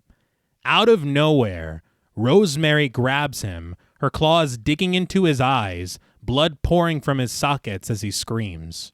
This is what I was talking about. Yeah. It is horrific. Yeah. And she slapped the glasses off of his face first, and I felt like that was just rude. Yeah. Like it was mean. She Yeah. is a demon, though. It's like, oh my God, Rosemary, that was a lot. And that's two of ours in a row. I know we have a thing about eyes and teeth. Yeah. And they're like, check this shit out. He didn't deserve that. Not at all. But you know what? Seeing this, the visual of it with him and his eyes, or him without his eyes, it makes me think of your story about the man in the theater. Oh, God. And it's in a theater. Yes. Oh, my God. Yeah, that's Dude. what this made me think of. The eyeless man. Yeah. I don't know if I can continue. Well, that's all from us at Podmortem. We're ending it for the week. Yeah, I told the full story on Talk Mortem. Go listen to that if you can. It's amazing. Yeah. It's amazing. It was amazing to me because I lived to tell the tale is what I'm trying to say. I'm not that much of a braggart. It was amazing. It was amazing, guys. The way I told I it. was gonna say, especially the way I told it. But to the sound of Pretty Maids' Night Danger, theatergoers make a mad dash up the steps of the cinema and into the lobby, knocking each other over on the way to the front entrance. As the crowd gathers and bangs desperately on the door, after a set of exterior shots of the Metropole, we pan across each set of doors as the interior facades are pulled away and torn up to reveal that behind every single door is a wall of white brick. They have all been sealed in. So clearly somebody is in on this. Mm-hmm. Maybe somebody in an elf costume. Somebody in our midst. Throwing ideas against the wall. I mean, I don't know, but It did make me laugh that we watched them tear down these doors for a good 5 minutes. Yeah, I know. Yeah. I'll tell you right now, as writing the script, I was like, keep going. Yeah. No, you missed a piece. But the thing is I was like, okay, you didn't have time to seal these people in that drive. Where did that come from? Yeah. You're in the first act of the movie? Yeah. Yeah. Maybe the second, maybe.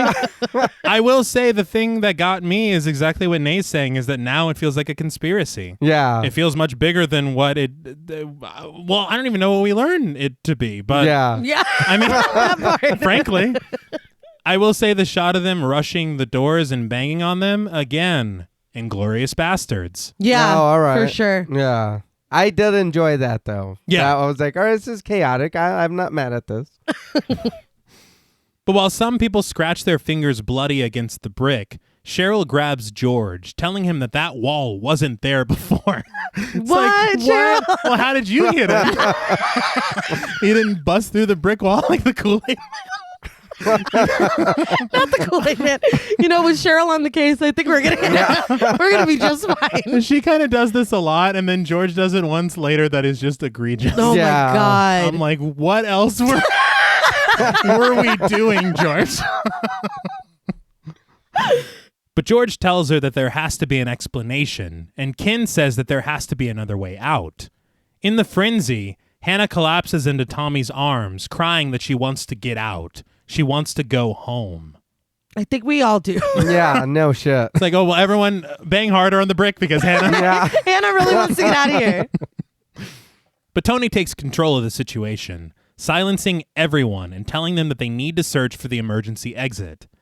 As the entire crowd of moviegoers rush through the lobby to find the exit, one woman, played by Enrica Maria Scrivano, dips into a storage room looking for the exit alone. When her search comes up empty, she goes to exit the room, but comes face to face with the demonic Rosemary, who grabs her. As she tries to run away, Rosemary snatches her up by the hair, peeling it back in a bloody and gory display until she is scalped and falls dead on the floor. She made quick work of her. Yeah. Like, that was okay. All right. But that's cool because we don't need anything else. You wandered in the wrong room. You got, and that's it. I do find it wild that nobody was like, well, yeah, I'll check with you. No. She just goes. And then this is the age-old horror moment of sticking with the group. Yeah. Never split up. Mm-hmm. But George and Ken see this and rush to close the door on Rosemary, who growls on the door frame, almost overpowering them. Tony and some random guy snap into action, grabbing one of the vending machines and using it to slam the door on her. Her fingers crushed and broken by the door, she drags them inside, trapped. Everything finally calms down, with Kathy telling the group what everyone is already thinking. It's the movie. She says she doesn't know how she knows. It's just a feeling. It's just a feeling? Anybody else feel like this is really similar to... Right, you guys feel it too, right? You feel like maybe this is exactly what we fucking watched on the screen Is in it there? just me? But Tony feels the same way, telling everyone that Rosemary put on the mask and scratched herself, and because of that scratch, she became a demon, an instrument of evil. It did make me laugh that the film made such an impression that he was able to quote it. Yeah. So everyone remembers that cool-ass line, right? It made me laugh as well because he goes, like they said in the damn movie, you heard them, right? Right? And Kathy goes, yes. Yeah. Well, answer. She's like, I'm the one that I said it first. Of course. But Tony says that they have to stop it. Ruth clings to Cheryl's arm in agreement with Tony, and in sobs, with makeup streaking down her face, says that they have to stop the movie. So this, to me, I feel like is where there could have been a lot of social commentary about films and, all that stuff. I did read Lamberto Bava in Fangoria. He said that films are catharsis. They're not that, what a lot of critics say that horror films are. Yeah. And so I thought it would have been interesting if they kind of dug into that a little bit more. Yeah. Especially for how clear it is that we're paralleling the film and reality. Yeah. Yeah, because it's happening side by side. Yeah. Yes. But they're just like, we got to stop this. Yeah. And that's It's all the film's fault. And that's it. But Ken doesn't believe that it's the movie. Okay. But Ingrid steps into frame, and Tony asks where the projection booth is, finding out that it's upstairs. He enlists the help of the group, telling them that if they stick together, then nobody can get hurt. They all agree and rush off together. And again, I feel like Ingrid's sending them to their demise. Yes. Yeah. She's like, it's upstairs. Yeah. Her hands are like rubbing together. It's like, what? But let's stick together. We seen what happened. When Lady you wandered split off. off. Yeah. The lady credited as blonde victim. Yeah. Yeah. I don't think it turned out well for her. No, she should have known, honestly.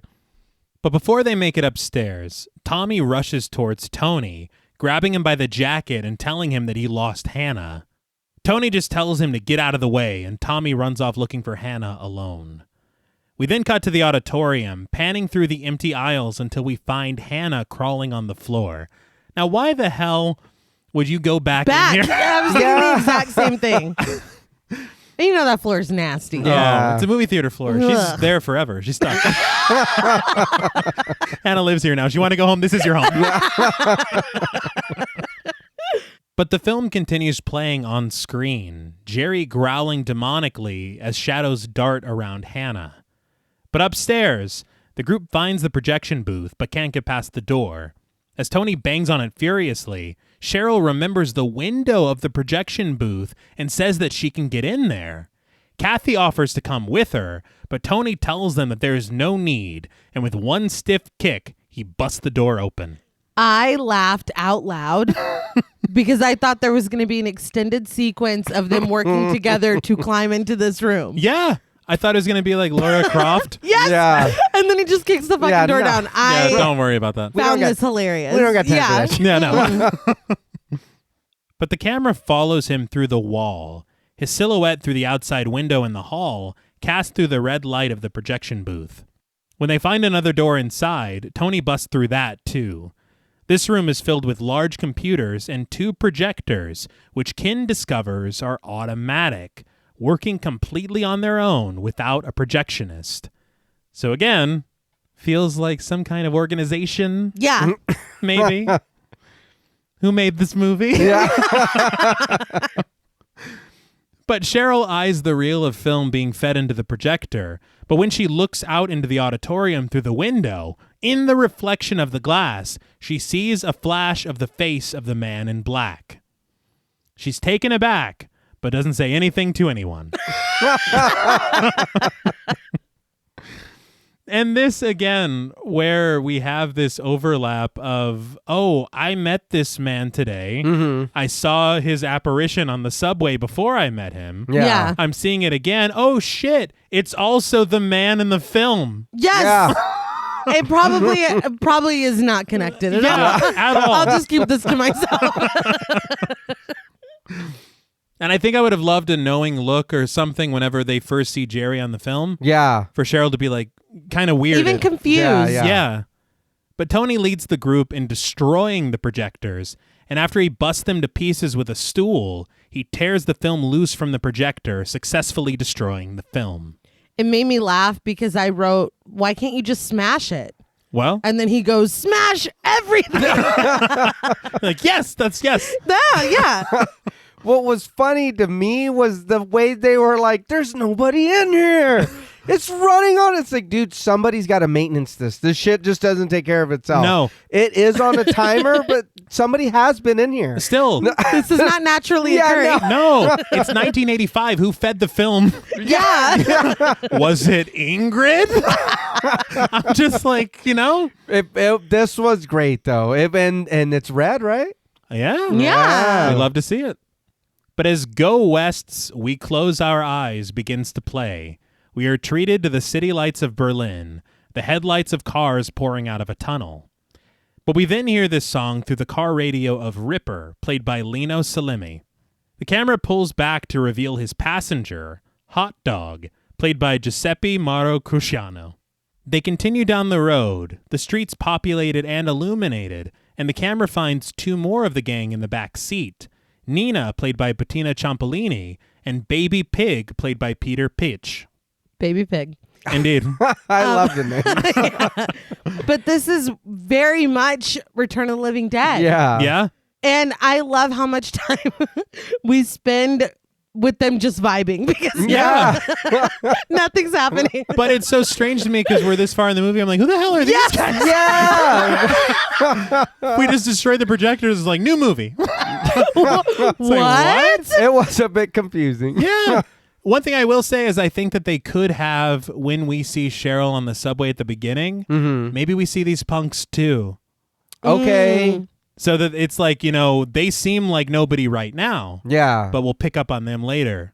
Okay. But nah, We're not going to do that. brand new characters. The second act or the whatever is just a new film. Yeah. Completely. I think it's the third act, but whatever. But Nina says that she isn't a fan of the car that they've stolen, saying that they should steal a Ferrari next time. Hot Dog tells her that the car is just like her. It's been putting out too long. What the fuck? I don't know. And Nina shrugs off this insult as Hot Dog hands Ripper a Coca-Cola with a straw sticking out of it. The taillights of the vehicles ahead of him a blur through his windshield. Did Coke pay for these? I'm saying. to be in here? I don't know. I don't know if they'd be happy with what. No, but I was like, okay, product placement. yeah. Maybe I don't know what the deal is, really. They're like, no, we're fine with that. Yeah. That's what everyone did. Yeah, they're like, no, The but we're going to use it The as original ingredient. Yeah, I know. Honestly, Yeah. yeah. In Why do you all think fairness. we call it that? Yeah, we've kept the name. Yeah. But back in the theater auditorium, the group of survivors make their way onto the balcony. Relief washes over Cheryl, telling the group that the film can't hurt them anymore. But back in his seat above them, Werner, who somehow isn't dead, calls out to them, telling them that it's not the movie. As the score pulses like a heartbeat and is accompanied by low atmospheric synth, Werner repeats, "It's not the movie, it's the theater." He rises from his seat, his eyes missing and blood dried on his cheeks, revealing that the theater killed Liz, who he says is his daughter. Yeah. In my notes, I'm like, that was his daughter? Yeah. So again, I don't know where we're getting all of these conflicting... Yeah. Oh, why was she calling him Werner? Great question. I guess All it's all... right. I try to think. I can't come up with We anything. do not know. No. Like, anybody? No. Okay. Moving on. But he tells them that the whole place is cursed. As if on cue, the lights begin to flicker around them, and Tony realizes that the demons are still here. He notices that behind Werner's seat rests Liz's corpse, and against Werner's cries and protests, he snatches her body up to toss her over the edge of the balcony before she becomes a demon too. He does not need to narrate everything that he's doing. No. I feel like this man he's been through enough. Yeah. But when he's asked, George refuses to help Tony, but Ken steps forward, taking Liz's legs. But just as they're about to toss her over, Frank lurches up out of nowhere, and we know it's Frank because Ruth says, "Oh my God, that's my husband." I kind of feel like this is just how Frank normally acts. Yeah. He's been like this all night, really. Just more bile, I think. But they drop Liz's body, and Tony pulls out a switchblade, dodging all of Frank's lunges, sticking him a few times, and sending him careening off the edge of the railing of the balcony. As he crashes down below, his body lands directly on top of Hannah, and a cascade of blood and other fluids, seemingly, flow all over Hannah, leaving her drenched. She crawls away, but backs right into the swaying legs of Liz's lover, whose eyes have opened. I know he's a little rude and he's an asshole, but he seems like he's trying to he's like, look, dude, I'm going to stay alive. Yeah. Hang out with me and we're going to get through this. He's trying to provide some kind of order or Yeah. like some common goal because every time these things are happening, the majority of this group is just standing there watching. They're like NPCs that have not been given they're just like, huh. Well, what's weird is, I mean, even when they were in the lobby and Kathy's like, we need to stop the film. but she gives no way. She's like, we'll write the studio who made it. That's what we'll do. It's like, no, the film's upstairs. Yeah. And Cheryl's like, I can scale the side of the building. He's like, just kick the fucking door What the down. hell is going on? Who am I here with? But again, I feel like it's really setting him up as he's the hero of the film. Oh, yeah. And so we'll talk. Mm-hmm. But elsewhere in Berlin, Ripper and his gang continue down the road to the sound of Send My Heart by the Adventures. After a moment, Ripper tells Hot Dog to take the wheel. He puts the straw in the Coke can up his nose and snorts. His hands returning to the wheel, he remarks that this shit would wake the dead. A little ironic. Ironic. Really good line. Mhm. I feel like this is not more inconspicuous than just taking a quick bump off of your hand.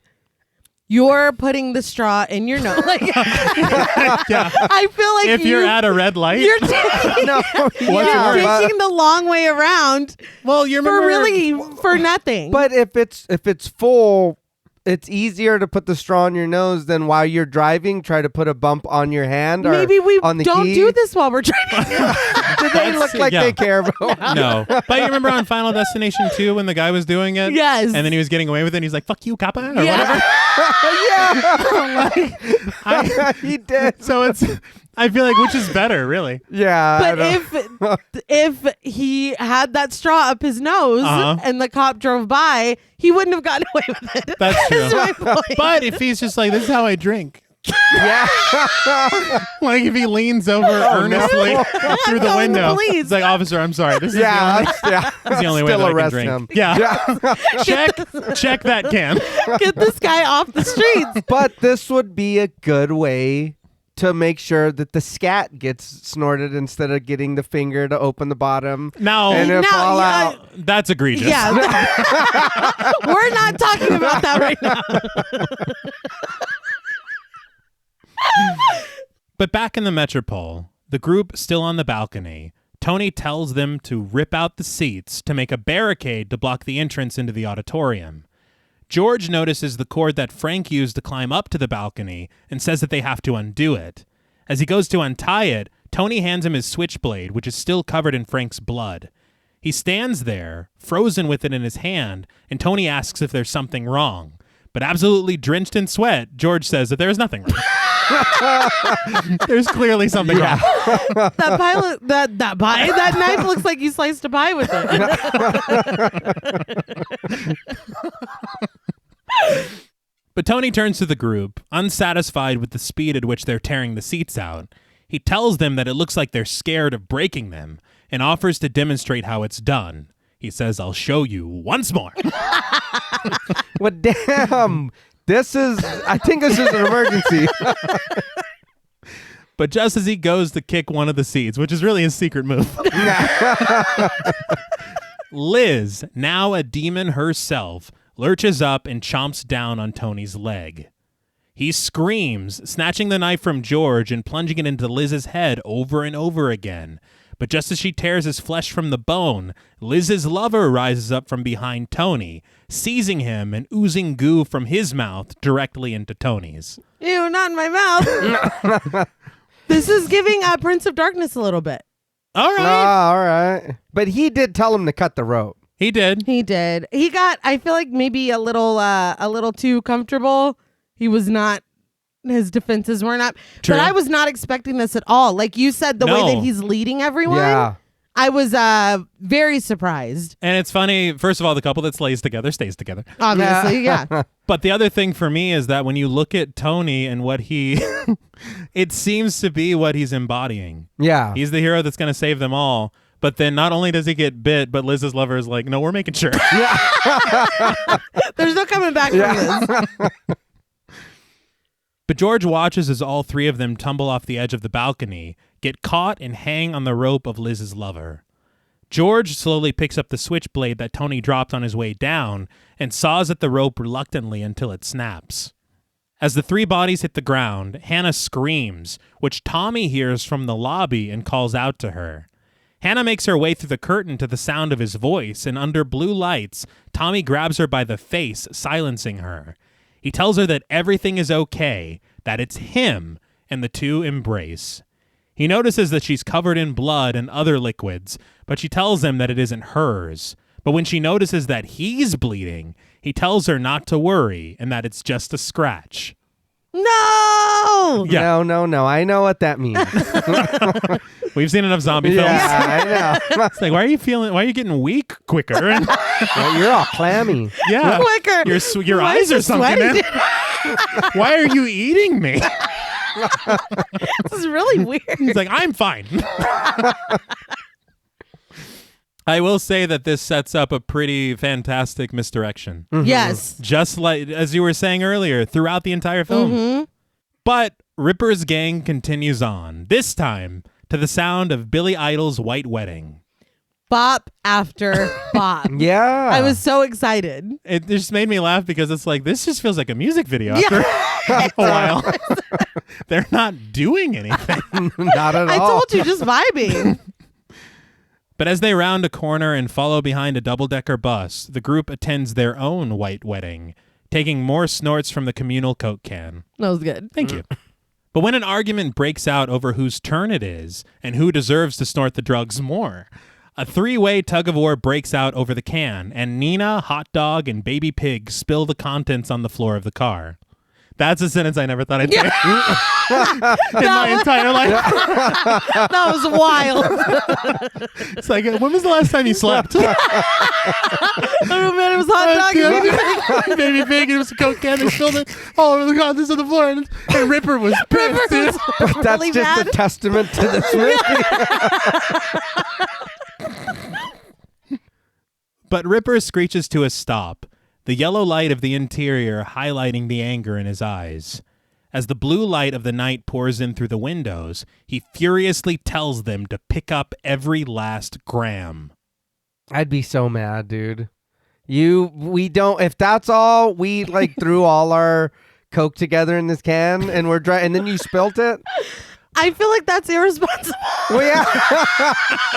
It probably is. Let's put it all in one place with a big hole in it.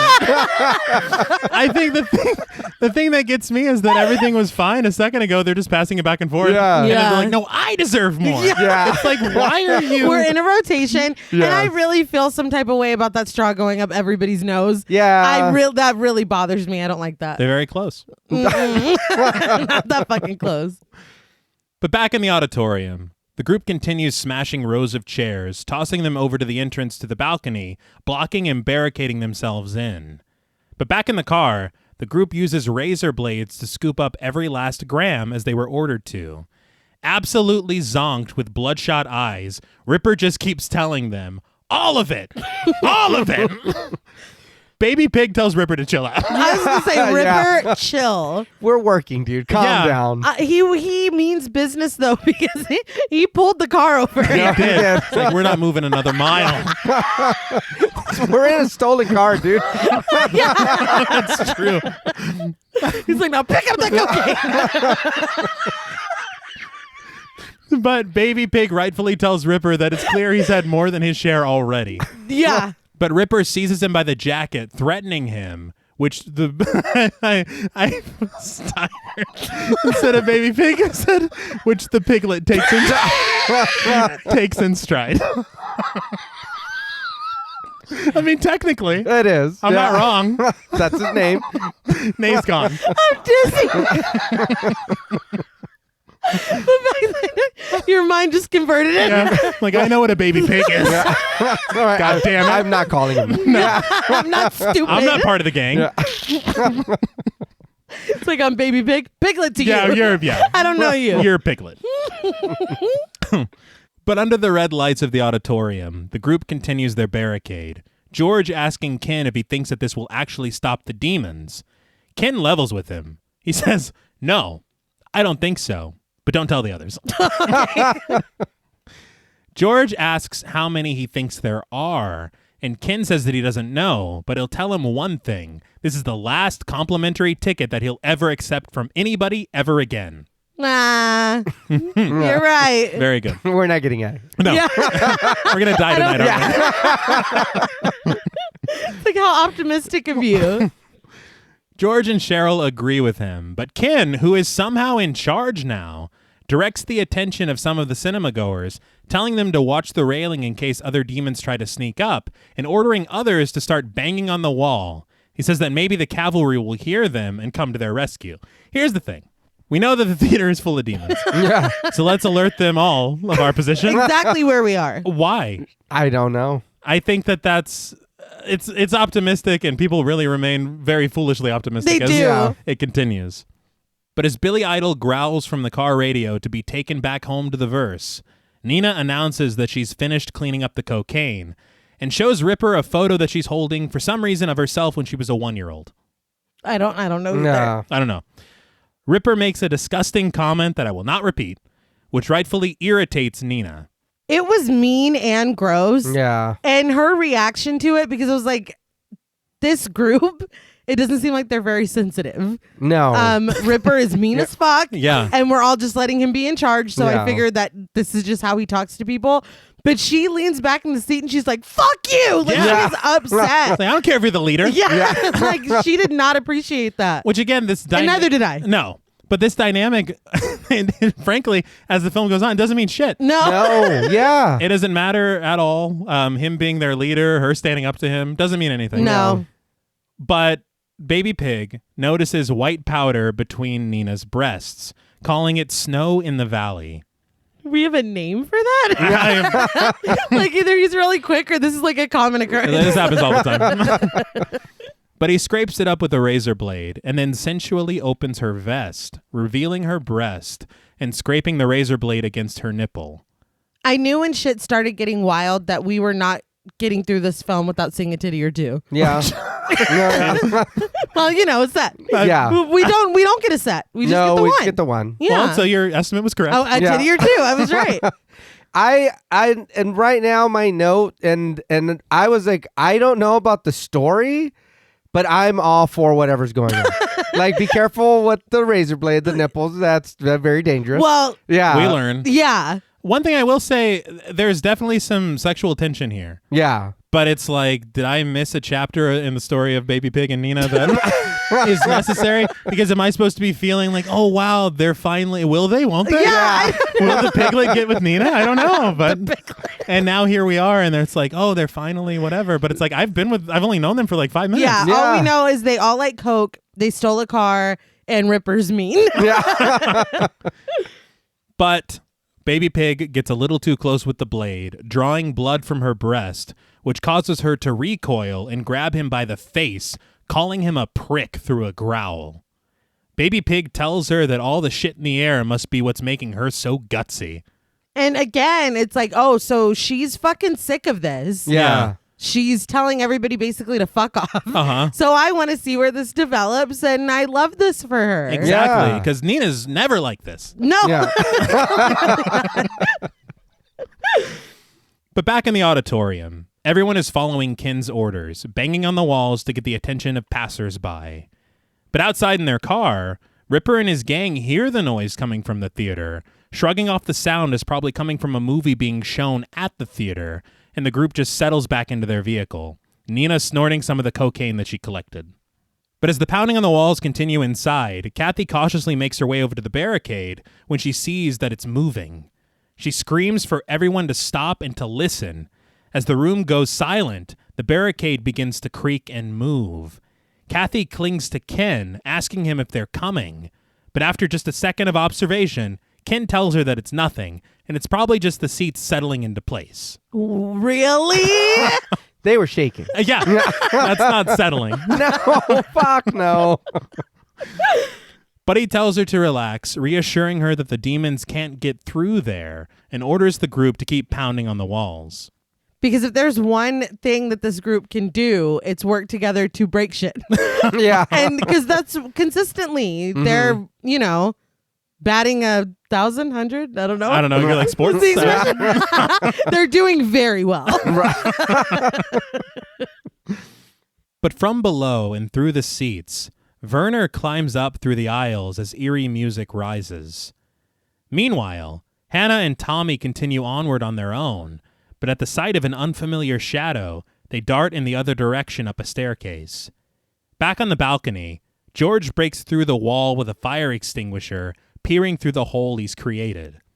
On the other side, a black liquid leaks down a white wall, but we can't see much else. George suggests they break it down to see what's on the other side, and the group joins him in demolishing the wall. I mean, sure. I mean, what else? Yeah. But Hannah and Tommy head up another set of stairs to the gallery, Tommy urging Hannah to continue on their own to find a way out when she says that she wants to rejoin the others. Terrible idea. Yeah. Yeah. Although, it's a good idea, really, with what we learned. You know. Yeah. But after making a hole big enough to climb through, George leads the way with Cheryl following behind him and Ken holding Kathy's hand as they bring up the rear.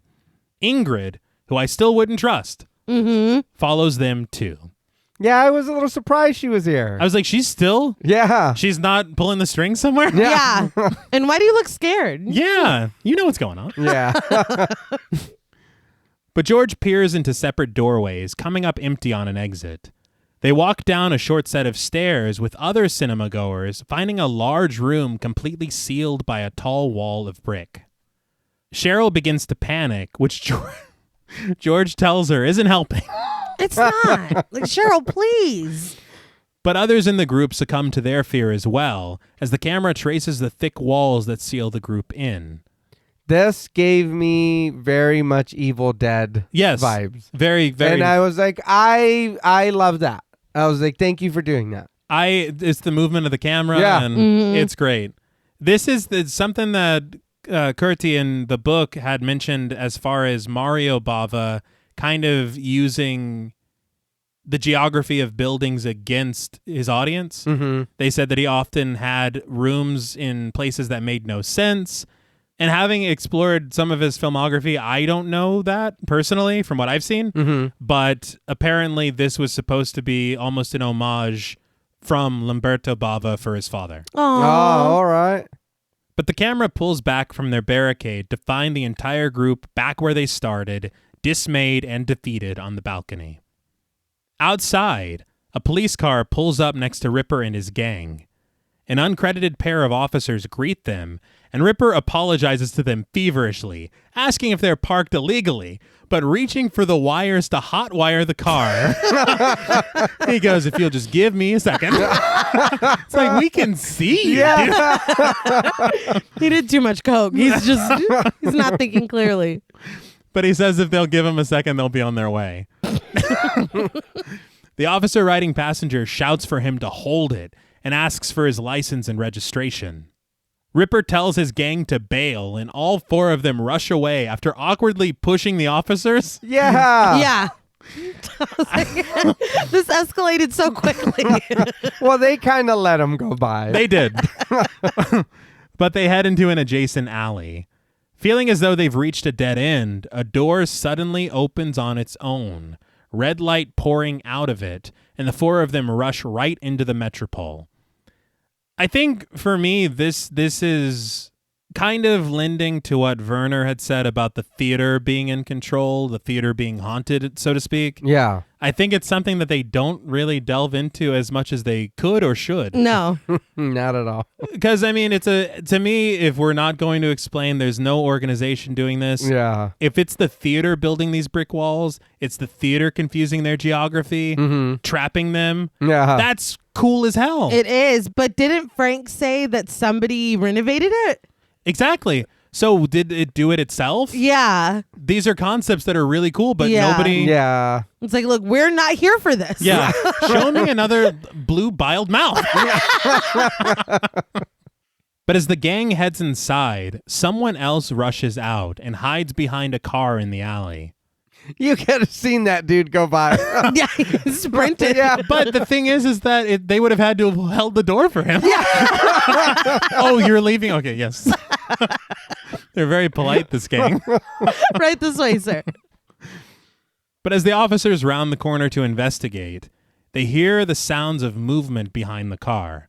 I will say they step out from yellow lights into blue lights. Mm-hmm. The gang went from yellow lights to blue lights to red lights. Fantastic. Yeah. I just love the look of this film so much.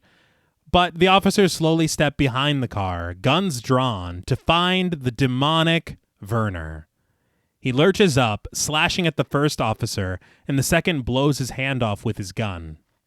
But back inside, Tommy wrenches the vent off of a duct overhead. Blue light blinking from it and cast into the gold room that they're occupying, Tommy climbs in first. He pulls Hannah up with him, and they crawl through slowly. We then see Ripper and his gang climb up through a concrete basement, wondering where they are, and finally making it towards the auditorium.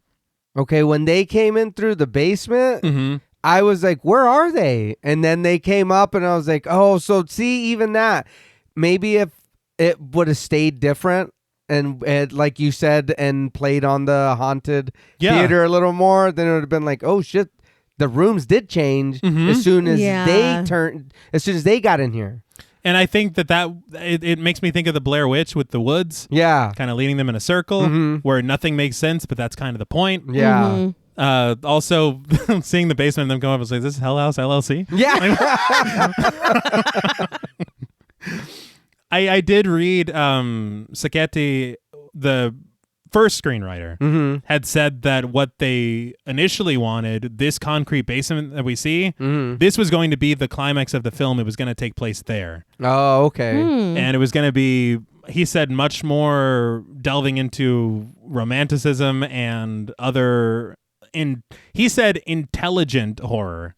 Okay. And so I guess he was kind of taking a swipe at Argento and Fellini and what they decided to do with the ending in their rewrite. Damn. But I was like, all right. This is what I'm talking about. It's like, God damn. The ending that we get very much falls in line with the film. Yeah. It fits. I think that it's fine. I'm sorry, Sacchetti. Yeah. Yeah. But inside the duct, Tommy stops for a moment to catch his breath, but Hannah encourages him to continue, telling him that this was a great idea and they're going to make it. But just as she says this, they hear the scraping of metal behind them, and we see demonic claws scraping the bottom of the duct. Tommy asks what that noise was, but Hannah says that she didn't hear anything and tells him to just keep moving. Ripper and his gang find the auditorium deserted and ponder where the noise could have been coming from if no film is being shown. But deciding not to stick around to find out what's going on, the group makes a break for it up the adjacent staircase. But back in the duct, the scratching noise continues, and Tommy hilariously and accurately describes it. It's like something is scratching its nails inside the shaft. It's like exactly like that. But Tommy tells Hannah that it's behind her and to climb faster, and we see demonic arms trailing behind in the ducts. At another fork in the ducts, Tommy recedes, telling Hannah to go ahead of him. But in the maze of the ducts, Tommy realizes that the scratching is in front of them now. Confused, he tells Hannah that it's impossible. But after the blue lights flicker for a moment, Tommy looks up and in front of him to find Hannah, turned around and facing him, her face demonic, and she growls as she sinks her sharp teeth into his throat. Fantastic. Oh, yeah. Very good. I was like, you got me. That was fucking, the whole time I was like, what the fuck's happening? Yeah. And then when she turned around, I was like, bravo. All right. And it's the misdirection of it all. Yeah. It started earlier in the curtains where they're like, Tommy was scratched. Yes. And then we get to the ducks and then the way that it's edited and the shots. And I will say that the claws of these demons do kind of look a little bit like the claws of Helena Marcos on Suspiria. All right. From the beginning at the start of the film and later we see. Yeah. But I can't say enough about this sequence. I think we all kind of knew what was going on. Yeah. But it's one of those things that you're like, I can't wait until this is, yes. You know? And it kind of feels like a homage to Alien. Okay. Yeah, definitely. Where he kind of, you know, the alien, we remember. The jazz hands? The jazz hand remember. xenomorph, yeah. Give it to me, baby. Yeah. I think JP said that on the episode. But we cut to the silence of the deserted auditorium and the empty hallways of the Metropole before finding our group once again on the balcony. Ripper and his crew, however, have made it into the lobby and are tearing it apart in their confusion, unable to find an exit. Hot Dog, however, finds a door behind a vending machine. Don't do it, man. No. The gang gives him a hand, and as soon as they move it out of the way, they find nothing but a dead end and leave. Nina hangs back, however, and after catching her reflection in a mirror, decides that this is the perfect time to apply some lipstick. You can't fight crime if you ain't cute. I don't know why she's doing that. I don't know either. But when she accidentally drops the lipstick and bends down to retrieve it, behind her stands Rosemary's scalped and now demonic victim. It's behind. I mean, that was wild. Well, the slime dripping down the mirror should have told you this is fresh. Yes. I don't know what that's from, but I'm going to go ahead and head out. I don't want to find out. Yeah, no. Why was this room barricaded like that? Yeah. You know? That. Whatever. It's like they didn't want me to come in here and put my lipstick on. How dare they? I'll put it on. I'll do 2 coats. Coats. But goo gurgling from her mouth, she seizes Nina by the throat. Ripper and the guys hear her scream and rush to help her. But in an amazing shot, a horde of demons ascend the staircase, their glowing yellow eyes piercing through the blueness of the dark. That's it. Mm-hmm. It's beautiful. That's the money shot. Led by a demonic Tony, they rush down the hall after Ripper and his gang, their combined growls and screams heard by the group on the balcony. So, Curti, in his book, he interviewed Bava, and Bava said that the idea for the eyes in this shot came to them on set this day. All right. And he said that obviously they don't have CG capabilities. Yeah. And so what they did is they had the actors tape pieces of refracted paper on their eyes. Okay. And then a flat light behind the camera, angled, hit them just right. That's incredible. Yeah, that's really cool. It's incredible. It looks amazing. Yeah. And this is the shot from the poster. Yeah. Rightfully so. Yeah. But the people on the balcony foolishly assume that these noises are the cavalry coming to their rescue. Not so fast. Yeah. They're literally like, we've been rescued. But they all rush to tear down their barricade. George screams for them to stop, but nobody is listening, and they toss the broken theater seats out of the way, even when George reminds them all that downstairs is full of demons. This reminded me of that sequence from The Mist. Oh, Yes. okay. Yeah. And I will say, we haven't talked enough about this theater as a setting. Yeah. It's incredibly designed, and it does give that feeling of claustrophobia in one place. Yeah. And I love it a lot. But in the lower level of the auditorium, Ripper, Hot Dog, and Baby Pig are swarmed by demons, and they wonder if the demons are after their cocaine. Just run away, dude. Yeah, That made me think of Shaun of the Dead when Pete's like, one of those crackheads bit me. It's like, whoa, whoa, whoa. No. Whoa, whoa. Hold on.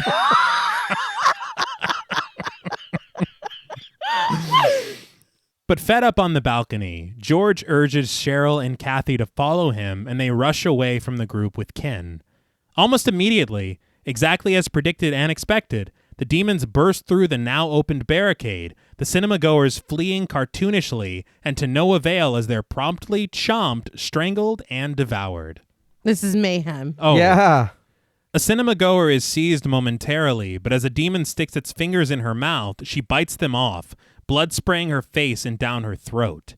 After Ruth is killed by a returning Rosemary, Ingrid attempts to follow the group out, but is promptly strangled by a demon in the frenzy. So, what the fuck? Yeah. I'm telling you, man. Yeah. I thought this reveal was going to be on its way. Yes. There's like a slow clap as they ascend something. Yeah. Yes. She's in control of everything. Yeah. Her getting ready in the mirror, looking diabolical, taking these tickets, watching people with the mask. When fucking Rosemary goes to the bathroom and she's standing there waiting for her to leave the theater, Yeah. it all like what? Yeah. What was it for? She's just a weird chick, man.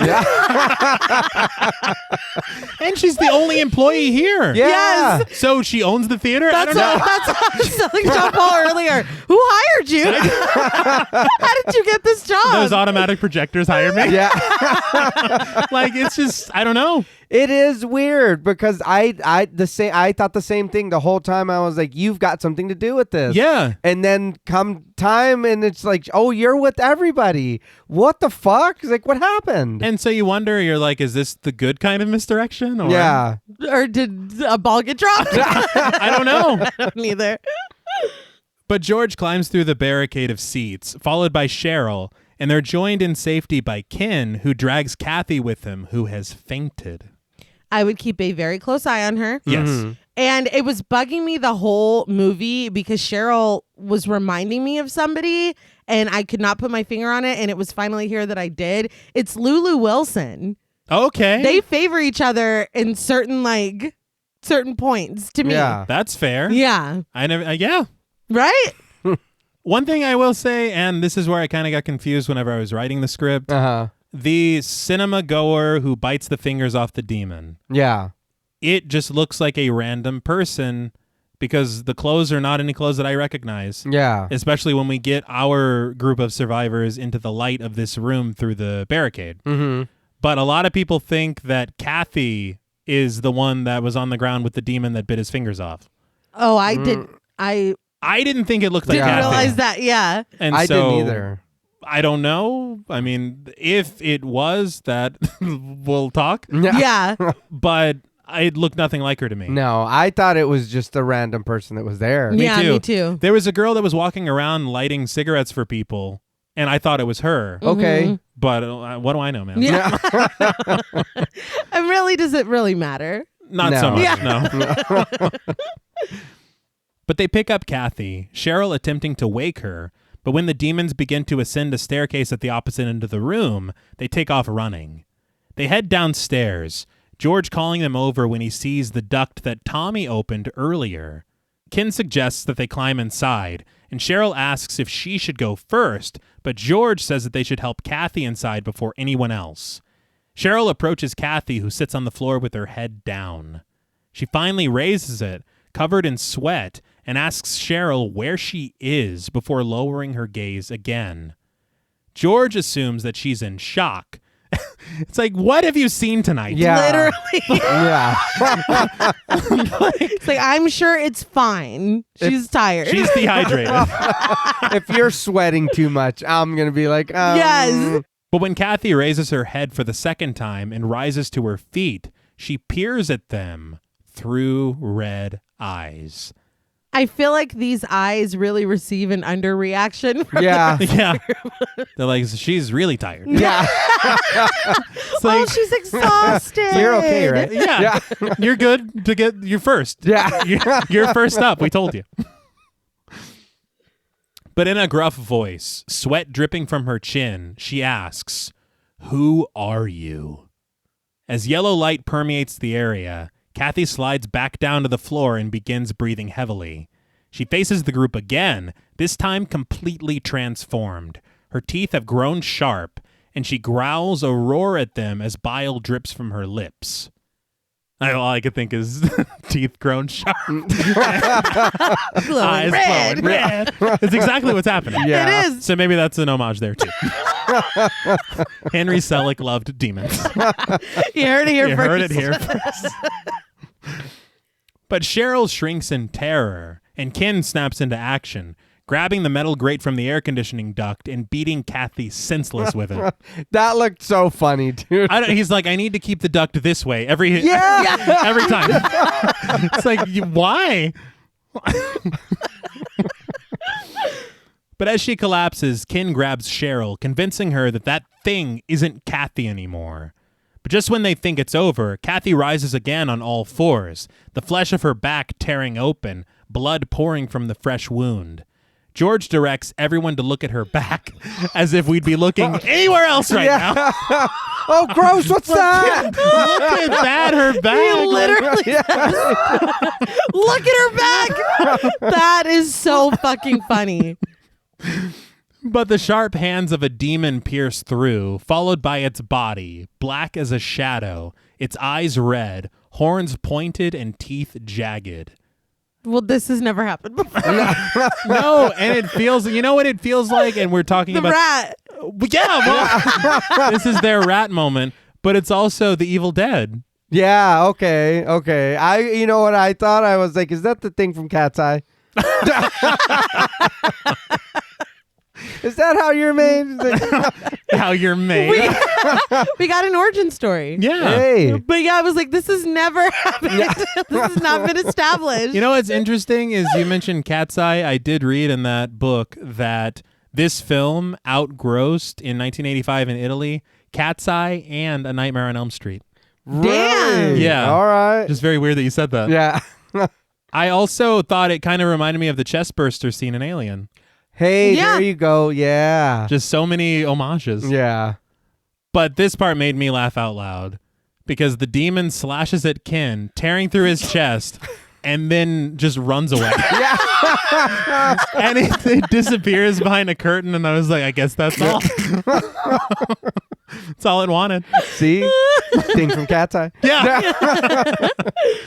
I did read as well in Kurthy's book, Stivoletti explained that this was meant to be even more. Okay. And the thing that happened was that the budget constraints and their time constraints made it to where it wasn't as elaborate as he wanted it to be. Mm-hmm. But, there was another thing people were talking, a lot of critics were saying that this sequence is clearly fake or whatever. And it's like, Yeah. well, the whole fucking movie's fake. Really? Yeah. None of this happened. Yeah. Newsflash, asshole. But What the fuck? I don't know. But to me, I don't think there's anything wrong with it. No. But Ken laments that it got him. But George lies to him, telling him it's nothing. George. Yeah. Knowing that he will turn into a demon, Ken shouts for George and Cheryl to save themselves and runs up the stairs. Cheryl says that they can't leave Ken alone like that, and they chase after him. Yes, we Dude, can. Yeah. You just saw your friend's bat give birth to a demon. Yeah. It's every man for himself. Yeah. Oh, no, yeah. Yeah, if he wants to die alone up there, Let Yeah, him that's go. we met him tonight. Yeah. He's going to buy us some time because he's going to make noise. They're going to run after Yeah. him. Yeah. Let's go. And He's it's in a funny- lot of groaning pain. Yeah. Yeah. Him and George are friends. Yeah. And George wasn't even like, no, my friend. Like, he knows. Yeah. Mm-hmm. He's learning at least. Yeah. Yes. But Ken staggers up the stairs, his breathing heavy, resting on the light platform where the motorcycle sits in the lobby. As his face grows pale, Cheryl and George approach him, George holding his shoulder and telling him to fight it. Have you seen anyone do that? Yeah. No. They're like, Have you seen anyone be able to do that? Resist. Okay. Yeah. Okay. But through his pain, Ken is surprised that they're still here. And he tells them that he doesn't want them to see him like this and to leave. George goes, okay. I think he's right. That's fair. I don't want to see it either. Frankly. You saw what happened to your friend's back. Yeah. I directed your attention to your friend's back. Right, we can't risk that again. That's fucking me up Yeah. enough. And I barely knew her. Right. After everything, sing that. No, that's where I draw the line. Done. Yeah. We're done. But just as they turn to leave, Ken stops them, asking for one last favor as a friend. He snags the katana from the hand of the samurai, telling George to kill him with it. As he raises it to George, his eyes turned red. Cheryl looks over the railing and sees that the demons are approaching. She slowly backs away into a red curtain, watching as Ken begs desperately for George to kill him. He gives George the katana and begins to walk up a set of stairs, but almost immediately, he whips around, snarling at George as bile pours from his mouth. It's funny to me because just like with Kathy a minute ago, Mm-hmm. her eyes were red. She's clearly transforming and they're just witnessing it and fine. The minute that bile enters the chat, they're like, oh, fuck, it's gone. Like, Yeah, that wow. is the moment where it's like, oh, now we got to do something about this. Well, it's gross, dude. It is. I don't look at that. No, people wear contact lenses. That's fine. But this shit, I don't care what color that goo is. Put an end Get to it it. out of here. And and I love my friends, but if we're out and we're doing something and we just witnessed all this shit and you get hurt and you're like, please just kill me, you got it. No, yeah. Okay. All right. Okay. No, please. No, I'm going to do it. You can stop begging. Oh, yeah. I already said okay. Yeah. We've seen enough tonight to Yeah. know. No. But George screams in slow motion as he swings the katana, spraying Kin's blood all over the floor and the lighted platform. Cheryl hides behind the curtain, unable to watch, but as she enters the auditorium, several demons make their presence known. Why would you go into the auditorium? Yeah. I was going to say, why do people keep going in there? That's where the fun is. I guess. Like, it's got to be empty by now, right? Yeah. George somehow busts in, riding the motorcycle from the lobby, calling out to Cheryl and speeding and jumping over the seats. He reaches his hand out to Cheryl, and she climbs onto the back as George slashes at the approaching demons with his katana. Some of these shots are fucking hilarious. Yes. I will say it does remind me of the bikers from Dawn of the Dead. Okay. Okay. So again, I feel like there are these slight little homages. Yeah. And Argento produced that as well. Yeah. But at the same time, and I will say I love the editing and everything, but this sequence goes on So long. a lot. Well, A lot. I loved all of this. I No, don't it's care great. any of the shot. The what? For me, this is where I almost cried watching that. I was like, this is the most beautiful shit. The music kicks in, everything. I was like, Yes. oh. He goes to accelerate, a demon's hand caught in the spokes of the wheel, but through repeated attempts, its fingers are severed, and to the sound of accepts fast as a shark. George rides around the auditorium, making short work of the demons who pursue them in an extended sequence before riding up and down the stairs and then back into the auditorium for a second showing. There's a lot of slashing. I won't go into full detail, but everyone seems to take their slashing in stride except for Nina. She gets impaled in the stomach and drops to her knees screaming. Yeah.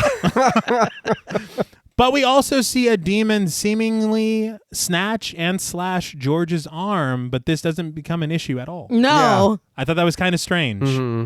But eventually, Cheryl falls off the motorcycle and George wipes out. He reaches his feet quickly, slashing through Tony and dispatching the demonic Ingrid among others. Ingrid also dies very dramatically. Yeah. But through an arpeggiated frenzy of a guitar solo, George finds Cheryl and lifts her to her feet. She is smitten. I mean, how do you not fall in love with this dude? Yeah. After the sequence of him Dude, that he went back in. when he went, I was like, "You're not going to try to leave." You're just having fun now. Yeah. Round two. Let's try that again. That was fun. It was like that game at the Golden Saucer on Final Fantasy VII. Yes. But after an exterior shot of the Metropole, we hear helicopter blades whirring. A quick POV zoom later, and a large rumble is heard, before a helicopter comes crashing through the ceiling of the auditorium and landing on the ground. Why? I don't know. How? Why did they? We never know. No. This is... no words. I think the thing for me is like it feels like they're like, well, how do we get them out of here? Yeah. Well, just fucking send a helicopter. Yeah. Like, Yeah, why not? there doesn't seem to be any logic to it. Yeah. Or any reasoning behind it. There's not even. I mean, there were a lot of helicopter things involved in Dawn of the Dead as well. Yeah. True. I don't know, but it was just so random that I just busted out laughing. Oh no! Yeah. But George and Cheryl investigate, discovering the dead bodies of the pilots who are dressed like Ash Williams for some reason. Yeah. Both of them. But after throwing their bodies out and checking out the inside of the helicopter, the glowing eyes of demons approach slowly from the distance. George tries to get the helicopter started again as Cheryl yells repeatedly in his ear for him to do something. Are you fucking Yeah. kidding me? Yeah. This is not helpful. I've done everything. Did you just see what I did? Yeah. Literally. Like, I fucking manifested a helicopter. Yeah. you can't even conceive of my powers. All that killing with the bike and the katana, that was so badass. Right? The helicopter had to come That see. wasn't enough? Yeah. He's like, you're doing that? But the blades eventually start to spin, chopping the demons who get too close, very similar to something from Dawn of the Dead. Mm-hmm. Yeah. Again. But George directs Cheryl's attention to the hole in the ceiling, telling her that they have to go up. He hands her a grappling hook from the back and climbs to the top of the helicopter. She hands it back to him as he has her attach it to a winch before firing it upwards and securing the line. As Cheryl climbs up to him, one of the pilots returns to life, seizing her, but she's able to break away from it, and they ride the line to the roof of the theater. I know we're frightened, Mm-hmm. and I know we're trying to get out of here. Mind you, the demon barely grabbed her leg. He did, yeah. She yells out, she's like, I can't anymore or something. Yes. We're seconds away. I set up this whole apparatus. We're Literally. getting out of here. Like, you got to stop struggling. I gotta be honest, the word that pisses me off more than anything is anymore. Yeah. What You've done What have nothing. you done? We're literally ascending. That was my note is, Cheryl, you are going to get left. I'm Yeah. getting the fuck out of here. If you can't do it anymore, Yeah. stay down here. Yeah, I'm gonna Gatling gun. Literally. Batman Gatling gun my way out of here. I was like, okay, Bruce Wayne. But surveying the area and surrounded by alternating blue, red, and yellow flashing lights, they hear the sounds of screams and gunfire echoing throughout the city.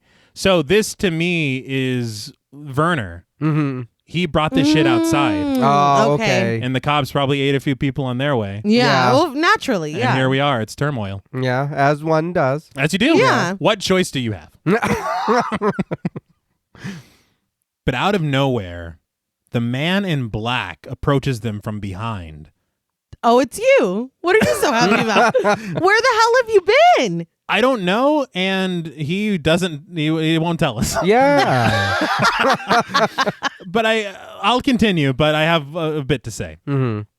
But without a word, he pushes George through the hole in the roof and throws Cheryl off of him when she tries to attack. George is able to hang on, snagging rebar to prevent his fall. As the man in black clutches George's face, Cheryl quickly grabs the grappling hook and stabs it through the back of the man in black. It was nice to see Cheryl clock in. Yeah. We only got like 10 minutes left. Or whatever. Literally. Blood pours from his mouth as George climbs back up. The man in black removes the hook from his back, but he does it in a way that's like, ooh, that's a lot better. Like I'm buttoning your pants. Yeah. Well, because he seemed like he was in a lot of pain. He was. Like, for a second, I was like, oh, he's really hurt. We might want to call an ambulance. I was like, I think we really hurt that guy. And again, I don't understand what his powers are, what his capability is. Yeah. So I don't know I don't know what this means. Yeah. But with a long pipe, Cheryl and George are able to force the man in black to the ground by his throat, eventually impaling him painstakingly through the eye of his mask on a sharp, vertical piece of rebar. So this is a little disappointing. Mm-hmm. I was like, well, that was quick and easy. Yeah. I mean, I obviously don't need a villain monologue Right. or anything like that. But this guy is literally the guy from the film you watched earlier. Mm-hmm. He is wearing half of the mask that he found in the film, Yeah. and it seems to be sealed into his face. Mm-hmm. Can we talk about it a little? Yeah. Can we get a crumb of explanation? Well, it looks cool though, because it does look like it's, like you said, it's embedded in his skin. Yeah. And yeah, that's just it. So I think my question is, if we see the end of the film, is this how Jerry looks at the end of the film? Are you Jerry? Are Okay. you a separate entity that created the film and are somehow a part of it? Mm-hmm. Like, again, I mean, the fact that he is played by the same person Yeah. has to mean something. Yeah. What that is, maybe it's explained in Demons 2. Okay. I mean, I guess we'll find out. Yeah. Because we do not. Yeah. But Saxon's Everybody's Up begins to play as they realize that they are once again surrounded by demons and decide to make a break for it, climbing down from the rooftop. They climb down into the blue alley where the cops were killed by Werner, George dragging Cheryl with him through the fire and smoke of the dead city. Demons with their sharp claws and glowing eyes pursue them from every direction, and after passing several burned-out cars, a man in a jeep played by Goffredo Unger stops for them. He shouts through the smoke for them to jump in the jeep. They do so immediately, sitting behind June, the man's daughter played by Emanuela Zikoski, and his son Kirk played by Giovanni Frezza, who holds a rifle.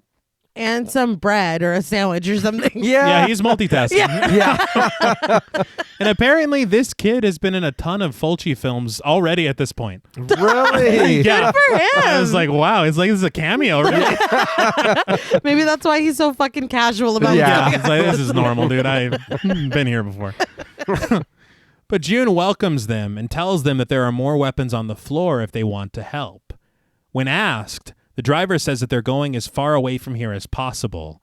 He says they saw some lights in the sky out west, and maybe not everything is lost. Maybe there's some place where they can start a new life. George and Cheryl stand together in the back of the Jeep as the credits begin to roll. But through the smoke, the camera presses in on the back of Cheryl's head. The credits stop as she turns to us and snarls with sharp teeth and red eyes. Before she can attack George, Kirk blasts her through the chest and out of the Jeep. From the perspective of her body, we watch the Jeep speed away as the main theme plays and the credits roll. So, what did you guys think of Demons? Real quick, Kirk blasted her with that sandwich in his mouth. He did. He's like, let me take care of this real quick. Very casual. Yeah, super cash. I'm a little bummed that I didn't find out about this movie until now, but I'm also glad that we did cover it and you know what I mean, get a chance to watch it. Mm-hmm. This movie is very fun. This movie is exactly what I love about B horror movies, and it's not like take yourself serious. It's like you said, you could easily add more into the story, but they're like, no, we're gonna give you the bones and then you can just figure out how it goes, with us, because we're gonna put them together little by little. But then they do it so fast, it's like, oh shit, and stuff is just happening. So by the end of the movie, it's just like, oh, that's what this. Oh, all right, that's fine. But it's fantastic in the craziness. There's a lot of chaos. There's a lot of demons, a lot of cutting, a lot of gross stuff being spit out or exploding from people's bodies or whatever. But that's also the charm of this movie. I was not expecting this, but I'm very glad that this is what we got. Yeah, I agree. This very much took me by surprise. It challenges everything that you think that you know, or anything that you think that you have already called that is going to come next. Right up to the credits rolling and then being like, nah, psych. Yeah. Like, that's fantastic. And for me, super effective. And it did make me laugh because George did not even seem upset. No. He's like, she was driving me fucking crazy, dude. Do something. Yeah. I'm doing everything. I did all of it. He's just ranting in the car the rest of the way there. But no, it's fantastic. And then again, that's our final girl. That's that's who brought us to the dance. In all honesty, we saw George get slashed. Yeah. So it's another misdirection of it being like, oh shit, well, George is going to turn eventually. Yeah. No, but Cheryl. Yeah. It's misdirection on top of misdirection, which I love because I really do enjoy not knowing what the fuck is going to happen next. Yeah. But on the other side of that coin, it's like, but y'all also didn't explain shit. Let's be fair. Yeah. It's a double-edged katana, as it were. Because, this is a lot of fun, but if you're looking for anything deeper than a lot of really excellent practical effects and just a lot of really fun gore and a excellent soundtrack. Yeah. And I mean, the story just drives. It just keeps going. This movie flies. It does. It is short to begin with, but it flies by. If you're looking for anything deeper than that, this is going to be a disappointment. You need to realize what this is, and it excels at what it is. But yeah, there are some very big issues narratively. But for what Demons is, like you said, I'm bummed that I didn't see it sooner because I feel like when I was younger, this would have blown my mind. Oh, yeah. Oh, no, yeah. But I'm so glad that I've watched it now, and it will definitely get thrown into the rotation because it's just a blast. Yeah, I couldn't agree with both of you more. I think that for me, what is so amazing about it is how aesthetically pleasing it is, Right. how fun it is, how quickly it goes. And I mean, there are a ton of narrative issues. Yeah. Like a lot. But the thing is that it's so fun, it looks so good, and you're having a blast while you're watching it.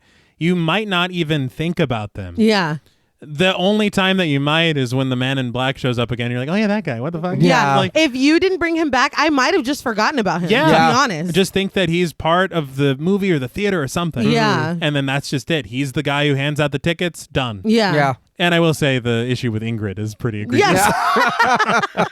Although maybe that's intentional misdirection. Yeah. And they're trying to trick you on purpose. That's true. But no, I think that this is one of those movies, like you both said, that if I watched this when I was younger, this is one I could very easily see arguing from my mind as a kid, the nostalgia. This movie's a 10 to me. Oh, for sure. Yeah.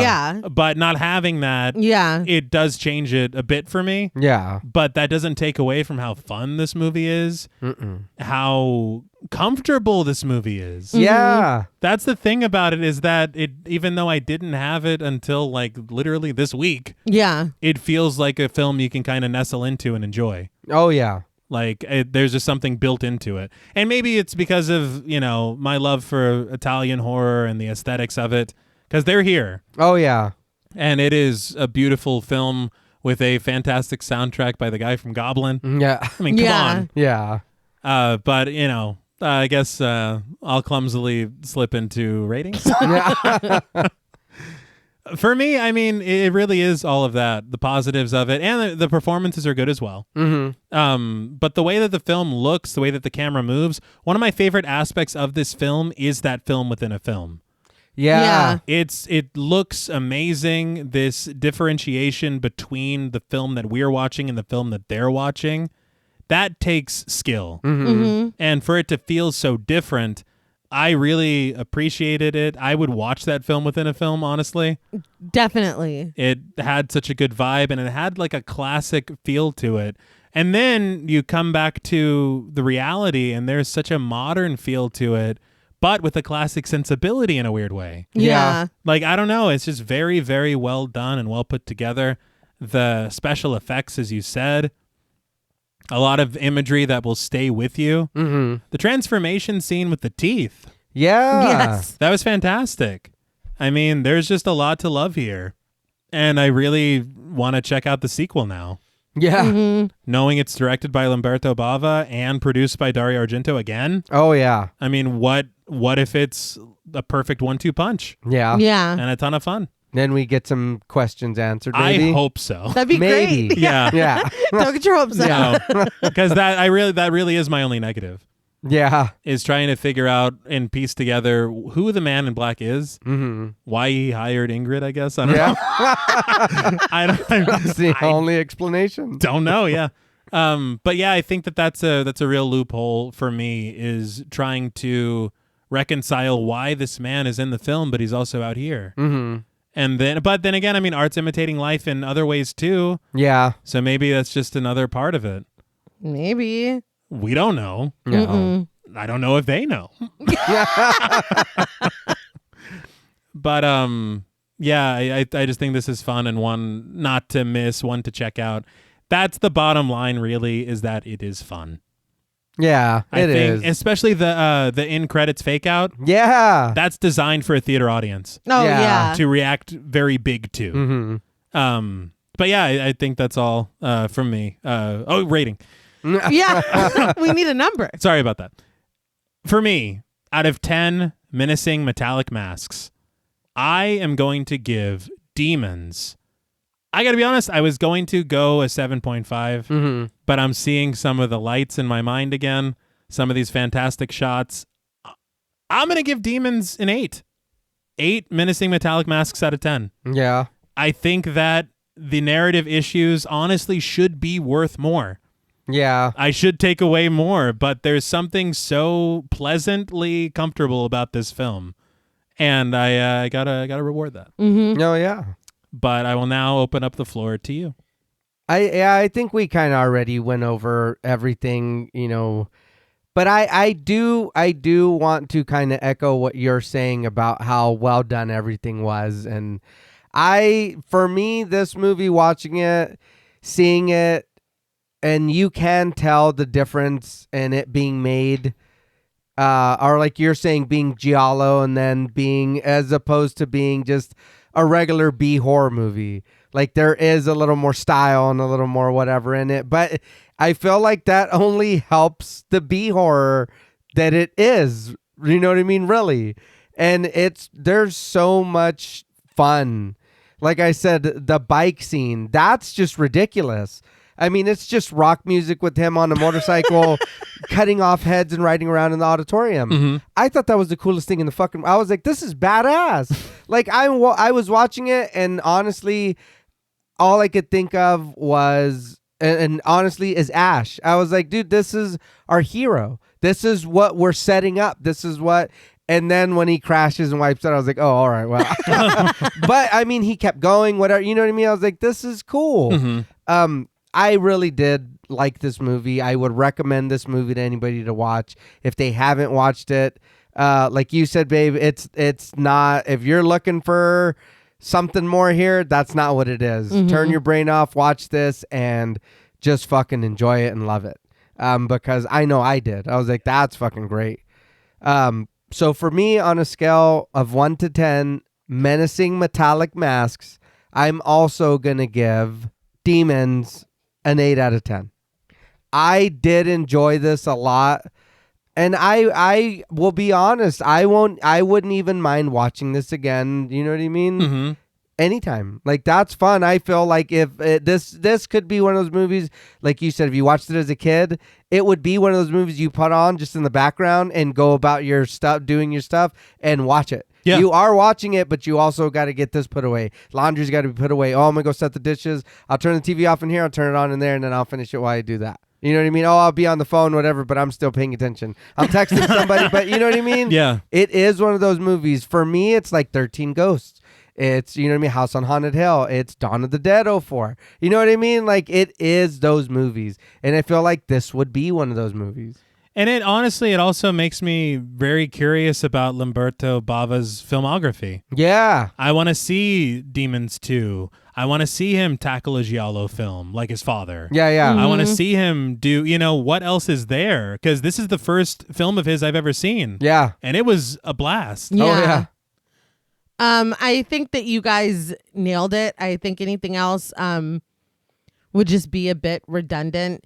I just want to draw the parallel again because the way that this made me feel in terms of kind of what I was expecting and the absolute thrill ride that it had me on really just makes me think of Return of the Living Dead. Yeah. That's fair. It's very reminiscent to me because, I mean, it's just, you think you're in it for one thing and it just ends up being this hilarious and gross and just nonstop thrill ride again. Mm-hmm. It's just so much fun. So, and punks, Yeah. 80s punks. Yeah, but I It's not the same. Yeah, Yeah. I forgot the negative aspect of them being in this film. Well, and let me see if I can help that at all. Okay. Because I had said the exact same thing. You pull them out and absolutely nothing changes. But John Paul, and that's what got me thinking about the whole subversion thing, because we get it with Ingrid, we get it with Tony, we get it constantly with Cheryl even. Yeah. When I said it, John Paul was like, well, yeah. He goes, I think we were supposed to think that they were going to come and save the day. Fair point. Yeah. You know, and honestly, they did the exact opposite. Yes. They released Werner, Yes. who ended the world. Yeah. So, all right. Yes. All right. So yeah, very on a surface level, it's like, yeah, why the fuck are you guys here? It's like you really just wrote that about them doing coke from a coke can and yelling at each other in the car, and you wanted to put that in somewhere. Yeah. But then it's like, no, if you look at it that way, that really plays into this theme that is so prevalent throughout the entire film. And I mean, it's risky, Yeah. Yes. but they did that. Yeah. You know? And I appreciate it. So I kind of wanted to pretty much mirror my score from Return of the Living Dead, because to me, they're kind of on the shelf next to each other. Yeah. So on a scale from 1 to 10, menacing metallic masks, Mm-hmm. I also gave Demons an 8 out of 10. Wow. I'm honestly very surprised at this. This film is not what I expected, but like you said, I'm glad Yeah. that this is, because I'm absolutely going to return to this. For sure. Oh, yeah. I mean, this film, obviously, 8. Oh,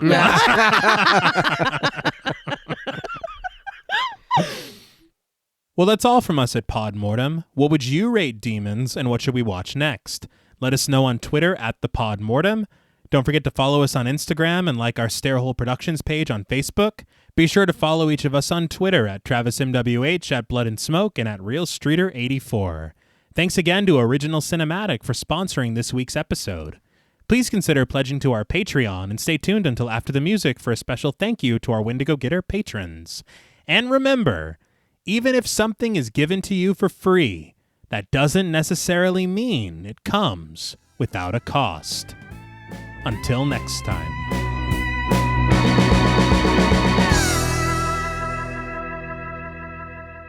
Thank you for staying tuned. We want to give a very special thank you to all of our Wendigo Getter patrons. Woo! Yeah. Very good.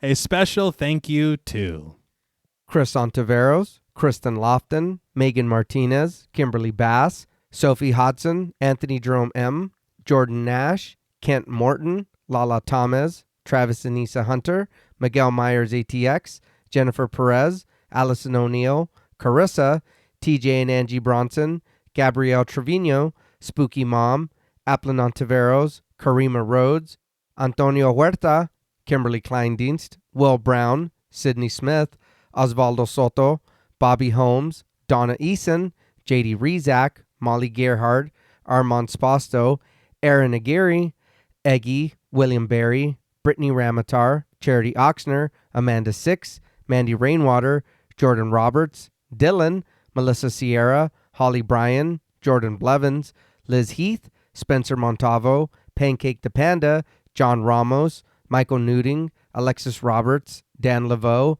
Itzy M., Gary Horton, Leisha Olivier, Kate Lamp, Carlos and Sydney, Jessica Hunter, Helena Rudder, Alan Johnston, Mariah, Livy Fun, Mandy M., Scott Troutman Wise, Mozzie Bear, Brittany G., Dave Burke, Adrian Stakes, Daniel McGinnis, Nick Spill, Emma Hagel-Kissinger, Valerie G., Emiliana, Brian Glass, CB, Taylor Santana, Will Lewison, Angelique, Smelly Poo Poo Head, Beth Bauer, Cookie, Esperanza J., Jason Kyle OKC, Joshua Rumley, Danielle Peralta, Brandon, Nicholas Carter, Sawyer Reese Farr, Dr. Diva Loves Horror, Girl That's Scary, Cassandra, Andrea Simmons, Ashley Higuera, William and Xxena Rush, Ryan Brom, Megan Ochoa, Laura Lassiter, Natalie de Guzman, Eileen O., Marissa E., Sydney, Henry F.,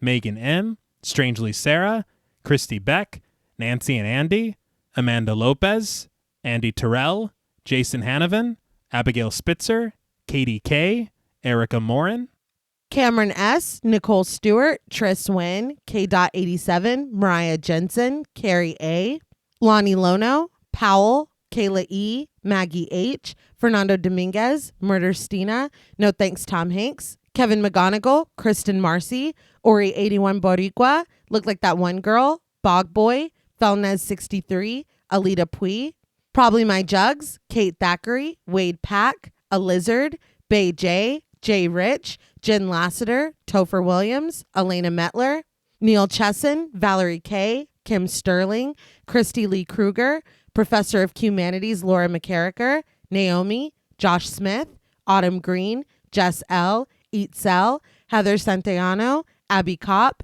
Crystal 831, Cassidy Carruthers, Skank Sinatra, Morgan Alexander, Tony Osteen, Julie Fredborg, Rihanna S., Daniel Taylor, Anna Kate, Heather Ortiz, Jen T., Kim H., Dana Cook, August, Vincent Spirit, Ernest Acquisition, Sam J. Green, Kelly Glazyface Mack, and Cindy Palmer. Thank you all so much. Yes, thank you, thank you, thank you. Thank you to each and every one of you, when we hope you know that we couldn't mask for a better group of people. Until next time.